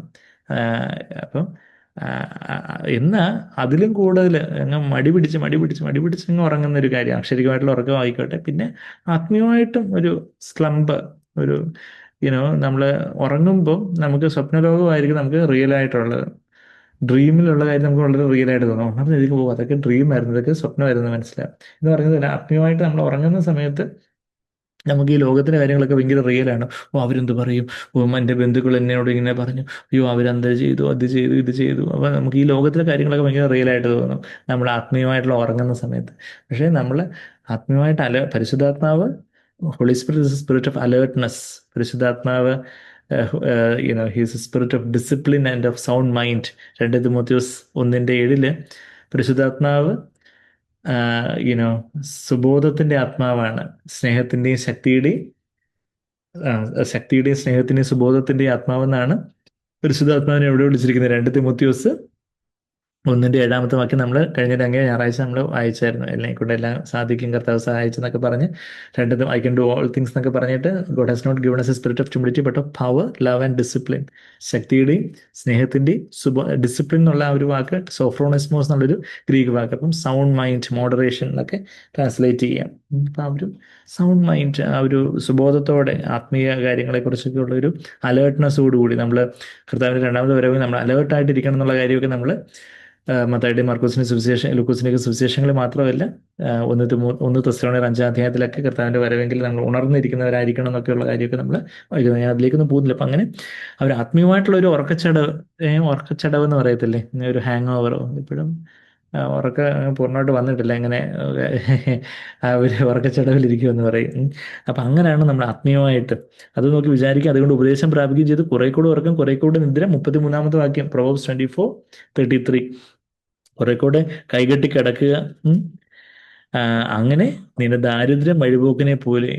പലപ്പോഴും പലരും നമ്മളെ എല്ലാവരെയും അല്ല, എന്നാൽ പലപ്പോഴും പലയിടത്തും ദാരിദ്ര്യം വരുന്നതിന്റെ കാരണം എന്താ? മടി, ലേസിനെസ്. ബാക്കി ചിലർ അവർ കൂടുതൽ സമ്പാദിക്കുന്നു, അവരങ്ങ് ദൈവം അനുഗ്രഹിച്ചിരിക്കുന്നു, എന്നെ അനുഗ്രഹിച്ചില്ല. അനുഗ്രഹിക്കാത്തതിന് കാരണം നീ മടി പിടിച്ച് നീ അതുപോലെ ഒന്നും ചെയ്യാതെ ഉള്ള തലന്ന് കുഴിച്ചിട്ടുണ്ട് കിടന്നുകൊണ്ടിറങ്ങിയോണ്ടാണോ എന്നുള്ള കാര്യം എല്ലായ്പ്പോഴും അങ്ങനെ ആയിരിക്കണം എന്നില്ല. ദരിദ്രത്തിന്റെ കാരണം എന്നാൽ നമ്മൾ വേറെ ആരെയും വിധിക്കാനും അല്ല, എന്നാൽ അക്ഷരികമായിട്ടുള്ള ദാരിദ്ര്യത്തിന് തന്നെ നമ്മുടെ അലസത കാരണം വരാം. പലപ്പോഴും വേണ്ടവണ്ണം നമ്മൾ ശുഷ്കാന്തിയോടെ അപ്പം തിന്നാൻ അധ്വാനിക്കാൻ മനസ്സില്ലാത്തവൻ, വേല ചെയ്യുവാൻ മനസ്സില്ലാത്തവൻ ആഹാരം തിന്നുകയരുതെന്നാണ് 2 തെസ്സലോനിയർ 3:10 വാക്യത്തിൽ നമ്മൾ വായിക്കുന്നത്. 2 തെസ്സലോനിയർ 3:10. If is not willing to work. ചിലപ്പോൾ നമുക്ക് പല സാഹചര്യങ്ങൾ കൊണ്ട് വേല ചെയ്യാനുള്ള ഒരു സാഹചര്യം ഇല്ലായിരിക്കും, പക്ഷെ വേല ചെയ്യാൻ മനസ്സില്ലെങ്കിൽ അല്ലെങ്കിൽ സ്റ്റുഡൻസ് ആണെങ്കിൽ പഠിക്കുന്ന വേല അവർക്കുള്ള, പിന്നെ ബാക്കിയുള്ള നമ്മളൊക്കെ അതല്ലാതെ ജോലി. അപ്പം വേല ചെയ്യാനുള്ള മനസ്സില്ലാത്തവൻ പിന്നെ ആഹാരവും കഴിക്കേണ്ട എന്നാ ഞാൻ പറഞ്ഞതല്ല. 2 തെസ്സലോനിയർ 3:10 പരിശുദ്ധാത്മാ പൗലോസ് അപ്പോസ്തലനോട് പറഞ്ഞതാണ്. അപ്പൊ അത് അക്ഷരികമായിട്ടുള്ള ദാരിദ്ര്യത്തിലേക്ക് അത് നയിക്കും. ആത്മീയമായിട്ടുള്ള ദാരിദ്ര്യം, ആത്മീയമായിട്ട് നമുക്ക് മറ്റുള്ളവർക്ക് ആത്മീയമായിട്ടുള്ള ഒരു ഉപദേശം, ഒരു ആശ്വാസത്തിന്റെ ഒരു വാക്യം, ഒരു പ്രബോധനത്തിന്റെ ഒരു വാക്യം, ഒരു കൗൺസിൽ, ഒരു ആത്മീയമായിട്ടുള്ള ഒരു ആലോചന കൊടുക്കാൻ തക്കവണ്ണമുള്ള ഒരു ആത്മീയ പക്വത ഇല്ലാതെ ആത്മീയമായിട്ട് നമ്മൾ ദരിദ്രരായിട്ടായിരിക്കും. ആത്മാവിൽ നമ്മൾ ദരിദ്രരായിരിക്കണം, അപ്പോഴേ നമുക്ക് ആത്മീയമായ സമ്പത്തുകൾ കിട്ടത്തുള്ളൂ. പക്ഷെ ആത്മീയമായിട്ട് നമ്മൾ ദരിദ്രരായിട്ട് അങ്ങനെ നിന്റെ ദാരിദ്ര്യം വഴിപോക്കം എന്ന് poverty will come as a robber. കള്ളനെ പോലെ ഇനി വരുന്ന കള്ളനെ വിളിച്ചറിയിച്ചിട്ടാണ് വരുന്നത്. ഞാൻ ഇന്ന ദിവസം ഇന്ന മുഹൂർത്തത്തിൽ ഞാൻ ഇങ്ങനെ എഴുന്നള്ളി വരും, കാഹളമൊക്കെ ഊതി വരുവാണ് കള്ളൻ. കാണുന്നത് എത്രയും സെറ്റിലായിട്ട് ആരും അറിയാതെ ഇനി കയറി വരും എന്ന് പറഞ്ഞാൽ ദാരിദ്ര്യം അങ്ങ് കയറി വരും. വഴിപോക്കിനെ പോലെയും അല്ലെങ്കിൽ റോബറിനെ പോലെയും കള്ളനെ പോലെയും നിന്റെ ബുദ്ധിമുട്ട് ആയുധപാണിയെ പോലെ. ആയുധപാണി എന്നൊക്കെ പറഞ്ഞാൽ, പാണി എന്ന് പറഞ്ഞാൽ എന്താ? കൈ. ആയുധപാണി എന്ന് വെച്ചാൽ ആയുധമുള്ളവൻ, ആയുധം കയ്യിലേന്തിയവനെ പോലെ. ആയുധം കയ്യിലേന്തിയവൻ വന്നു കഴിഞ്ഞാൽ അവരെ തടസ്സപ്പെടുത്താൻ ഒക്കൂ എന്ന് പറഞ്ഞതുപോലെ ബുദ്ധിമുട്ട്, you won't like an armed man ഇനി കയറി വരും. നമ്മൾ ആത്മീയമായിട്ട് അലസമായിട്ടിരുന്നാൽ ഓഫ് കോഴ്സ് ആത്മീയമായിട്ടും ഭൗതികമായിട്ടും എല്ലാം നമ്മൾ നഷ്ടം സഹിക്കേണ്ടി വരും. അപ്പം നമ്മളുടെ മതിലൊക്കെ ഇടിഞ്ഞു പൊളിഞ്ഞ് കിടക്കും എന്നുള്ള കാര്യം നമ്മൾ പറഞ്ഞു വന്നേ. അപ്പം നമ്മൾ യെരുശലേമിന്റെ മതിലിന് എത്ര വിട്ത് ഉണ്ട്? 216 അടി, 65.8, ഏകദേശം 66 മീറ്റർ വിട്തുള്ള ആ ഒരു മതിൽ കർത്താവേ, എൻ്റെ ജീവിതത്തിന് ചുറ്റും, എൻ്റെ കുടുംബത്തിന് ചുറ്റും, എൻ്റെ സഭയ്ക്ക് ചുറ്റുമൊക്കെ അതായിരിക്കണം. നമ്മൾ തിരിച്ച് വെളിപാട് പുസ്തകം 21:17 വരെ നമ്മൾ എത്തി. 18-ാമത്തെ വാക്യം മുതൽ ദിവസമായിട്ട് നമുക്ക് അടുത്ത ആഴ്ച കാണാമല്ലോ. നമുക്ക് ഒരു വാക്ക് പ്രാർത്ഥിച്ച് കൺക്ലൂഡ് ചെയ്യാം. നമുക്ക് കർത്താവിൻ്റെ മുമ്പാകെ നമ്മെ തന്നെ താഴ്ത്താം. കേട്ട വചനത്തിന് മുമ്പാകെ കർത്താവേ, എൻ്റെ ജീവിതത്തിലൊരു മതിൽ, യഥാർത്ഥത്തിലുള്ള ഒരു സ്റ്റോൺ വോൾ, ഒരു കന്മതിൽ കർത്താവേ, അത് പണിയപ്പെട്ടിട്ടുണ്ടോ? പണിയപ്പെട്ട കന്മതിലൊക്കെ ഇടിഞ്ഞു പൊളിഞ്ഞു കിടക്കുന്ന അവസ്ഥയിലാണോ? ഏതെങ്കിലുമൊക്കെ എൻ്റെ ജീവിതത്തിൻ്റെ ചില മേഖലകളിൽ ഞാൻ എങ്ങനെ സമയം ചെലവഴിക്കുന്നു? ഫേസ്ബുക്കിലും വാട്സപ്പിലും ഒക്കെ എന്ത് വായിച്ചുകൊണ്ടിരിക്കുന്നു? എന്തൊക്കെ ഓൺലൈനായിട്ട് എന്തൊക്കെ നോക്കിക്കൊണ്ടിരിക്കുന്നു? പത്രത്തിൽ എന്തൊക്കെ കാര്യങ്ങൾ വായിക്കുന്നത്? എന്തൊക്കെ ബുക്കുകളും മാഗസീൻസ് ഒക്കെയാണ് ഞാൻ വായിക്കുന്നത്? എങ്ങനെ ഞാൻ സമയം ചെലവഴിക്കുന്നത്? എൻ്റെ കിനാവുകളും എൻ്റെ ദിവാസ്വപ്നങ്ങളും ഒക്കെ എന്താണ് കർത്താവേ? ലോകത്തിൻ്റെ കാര്യങ്ങളാണോ? എൻ്റെ ജീവിതത്തിൽ കാർന്നു നിന്നുകൊണ്ടിരിക്കുന്ന കന്മതിലൊക്കെ ഇടിഞ്ഞു പൊളിഞ്ഞു കിടക്കുന്ന അവസ്ഥയിലാണോ കർത്താവേ? എങ്കിൽ കർത്താവേ, അവിടുന്ന് തന്നെ തീമതിലായിട്ട് എൻ്റെ ചുറ്റും വരണം. അതിനായിട്ട് ഞാൻ അതിവിശുദ്ധ സ്ഥലത്തേക്ക് വരുന്നു.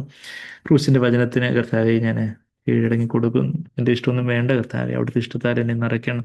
ഇത് ആത്മാവിനാൽ എന്നെ നിറച്ച് കർത്താവേ, അവിടുന്ന് കർത്താവേ ആ ജീവവൃക്ഷത്തിൻ്റെ ചുറ്റും കർത്താവേ കെരൂബുകൾ തിരിയുന്ന വാളിൻ്റെ ജ്വാലയായിട്ട് നിൽക്കുമ്പോൾ അതൊരു തീമതിലായിട്ടായി തരുന്നത് പോലുള്ളൊരു മതിൽ കർത്താവേ എൻ്റെ ചുറ്റും.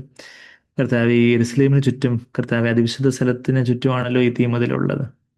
ഞാനും കർത്താവേ അതിവിശുദ്ധ സ്ഥലത്തേക്ക് വരട്ടെ. എനിക്ക് ചുറ്റും അവിടുന്ന് ഒരു തീമതിലായിട്ട് 216 അടി 66 മീറ്ററുള്ള ഒരു തീമതിലായിട്ട് കർത്താവേ അവിടുന്ന് എൻ്റെ ചുറ്റും ആയിരിക്കണം. എൻ്റെ കുടുംബത്തിന് ചുറ്റും അങ്ങനെ ആയിരിക്കണം. എൻ്റെ ഭാര്യ, എൻ്റെ ഭർത്താവ്, എൻ്റെ കുഞ്ഞുങ്ങളെല്ലാം കർത്താവേ ഈ ഒരു തീമതിലിനുള്ളിലായിരിക്കണേ കർത്താവേ. അങ്ങനെ ഞങ്ങൾ കുടുംബങ്ങളായിട്ട് കൂടി വരുമ്പോൾ ഞങ്ങളുടെ സഭയും ഈ തീമതിലിനുള്ളിലായിരിക്കണം. ലോകത്തിൻ്റെ ഒരു കാര്യത്തിന് സഭയിൽ സ്ഥാനം ഉണ്ടായിരിക്കരുത്. മനുഷ്യമാൻ തേടുന്ന കാര്യത്തിലാവട്ടെ, വേറെ പണത്തിൻ്റെ കാര്യത്തിലോ അല്ലെങ്കിൽ വേറെ ഏതെങ്കിലും ജടികമായിട്ടുള്ള കാര്യങ്ങളൊന്നും കർത്താവേ സഭയിൽ അതിനൊരു സ്ഥാനവും ഇല്ല. അവിടത്തേക്കാണ് സ്ഥാനമുള്ളത്. അവിടുന്നാണ് സഭയെ പണിയുന്നത്. അവിടുന്നാണ് അതിൻ്റെ മൂലക്കല്ല്. അത് കർത്താവേ, അതിൽ അപ്പോസ്തലന്മാരുടെയും പ്രവാചകന്മാരുടെയും അടിസ്ഥാനത്തിൽ ഞങ്ങൾ കർത്താവേ അത് പണിതുയർത്താനും, മതിലുകൾ പണിതുയർത്താനും, ആലയത്തെ പണിയാനും ഒക്കെ ഞങ്ങളെ സഹായിക്കണം. നെഹമ്യാവിൻ്റെ കരുത്തുന്ന പോലെ പല തടസ്സങ്ങളോ പരിഹാസങ്ങളോ ഒക്കെ ഉണ്ടായിരിക്കാം. പക്ഷേ ഞങ്ങൾ വലിയൊരു സ്വർഗീയമായ പ്രവൃത്തി ചെയ്യുന്ന ഭൂമിയിലേക്ക് താഴെ ഇറങ്ങി വരെ ഞങ്ങൾക്ക് സമയമില്ലെന്ന് പറയുവാൻ ഞങ്ങളെ സഹായിക്കണേ കർത്താവേ. നന്ദി കർത്താവേ, നന്ദി. അവിടുന്ന് വലിയ കാര്യങ്ങളെ ചെയ്യും. പ്രാർത്ഥന ഇടഞ്ഞു സ്തുതിക്കുന്നു എല്ലാം യേശു കർത്താവിൻ്റെ വിലയേറിയ മധുരമുള്ള നാമത്തിൽ തന്നെ. ആമേൻ, ആമേൻ.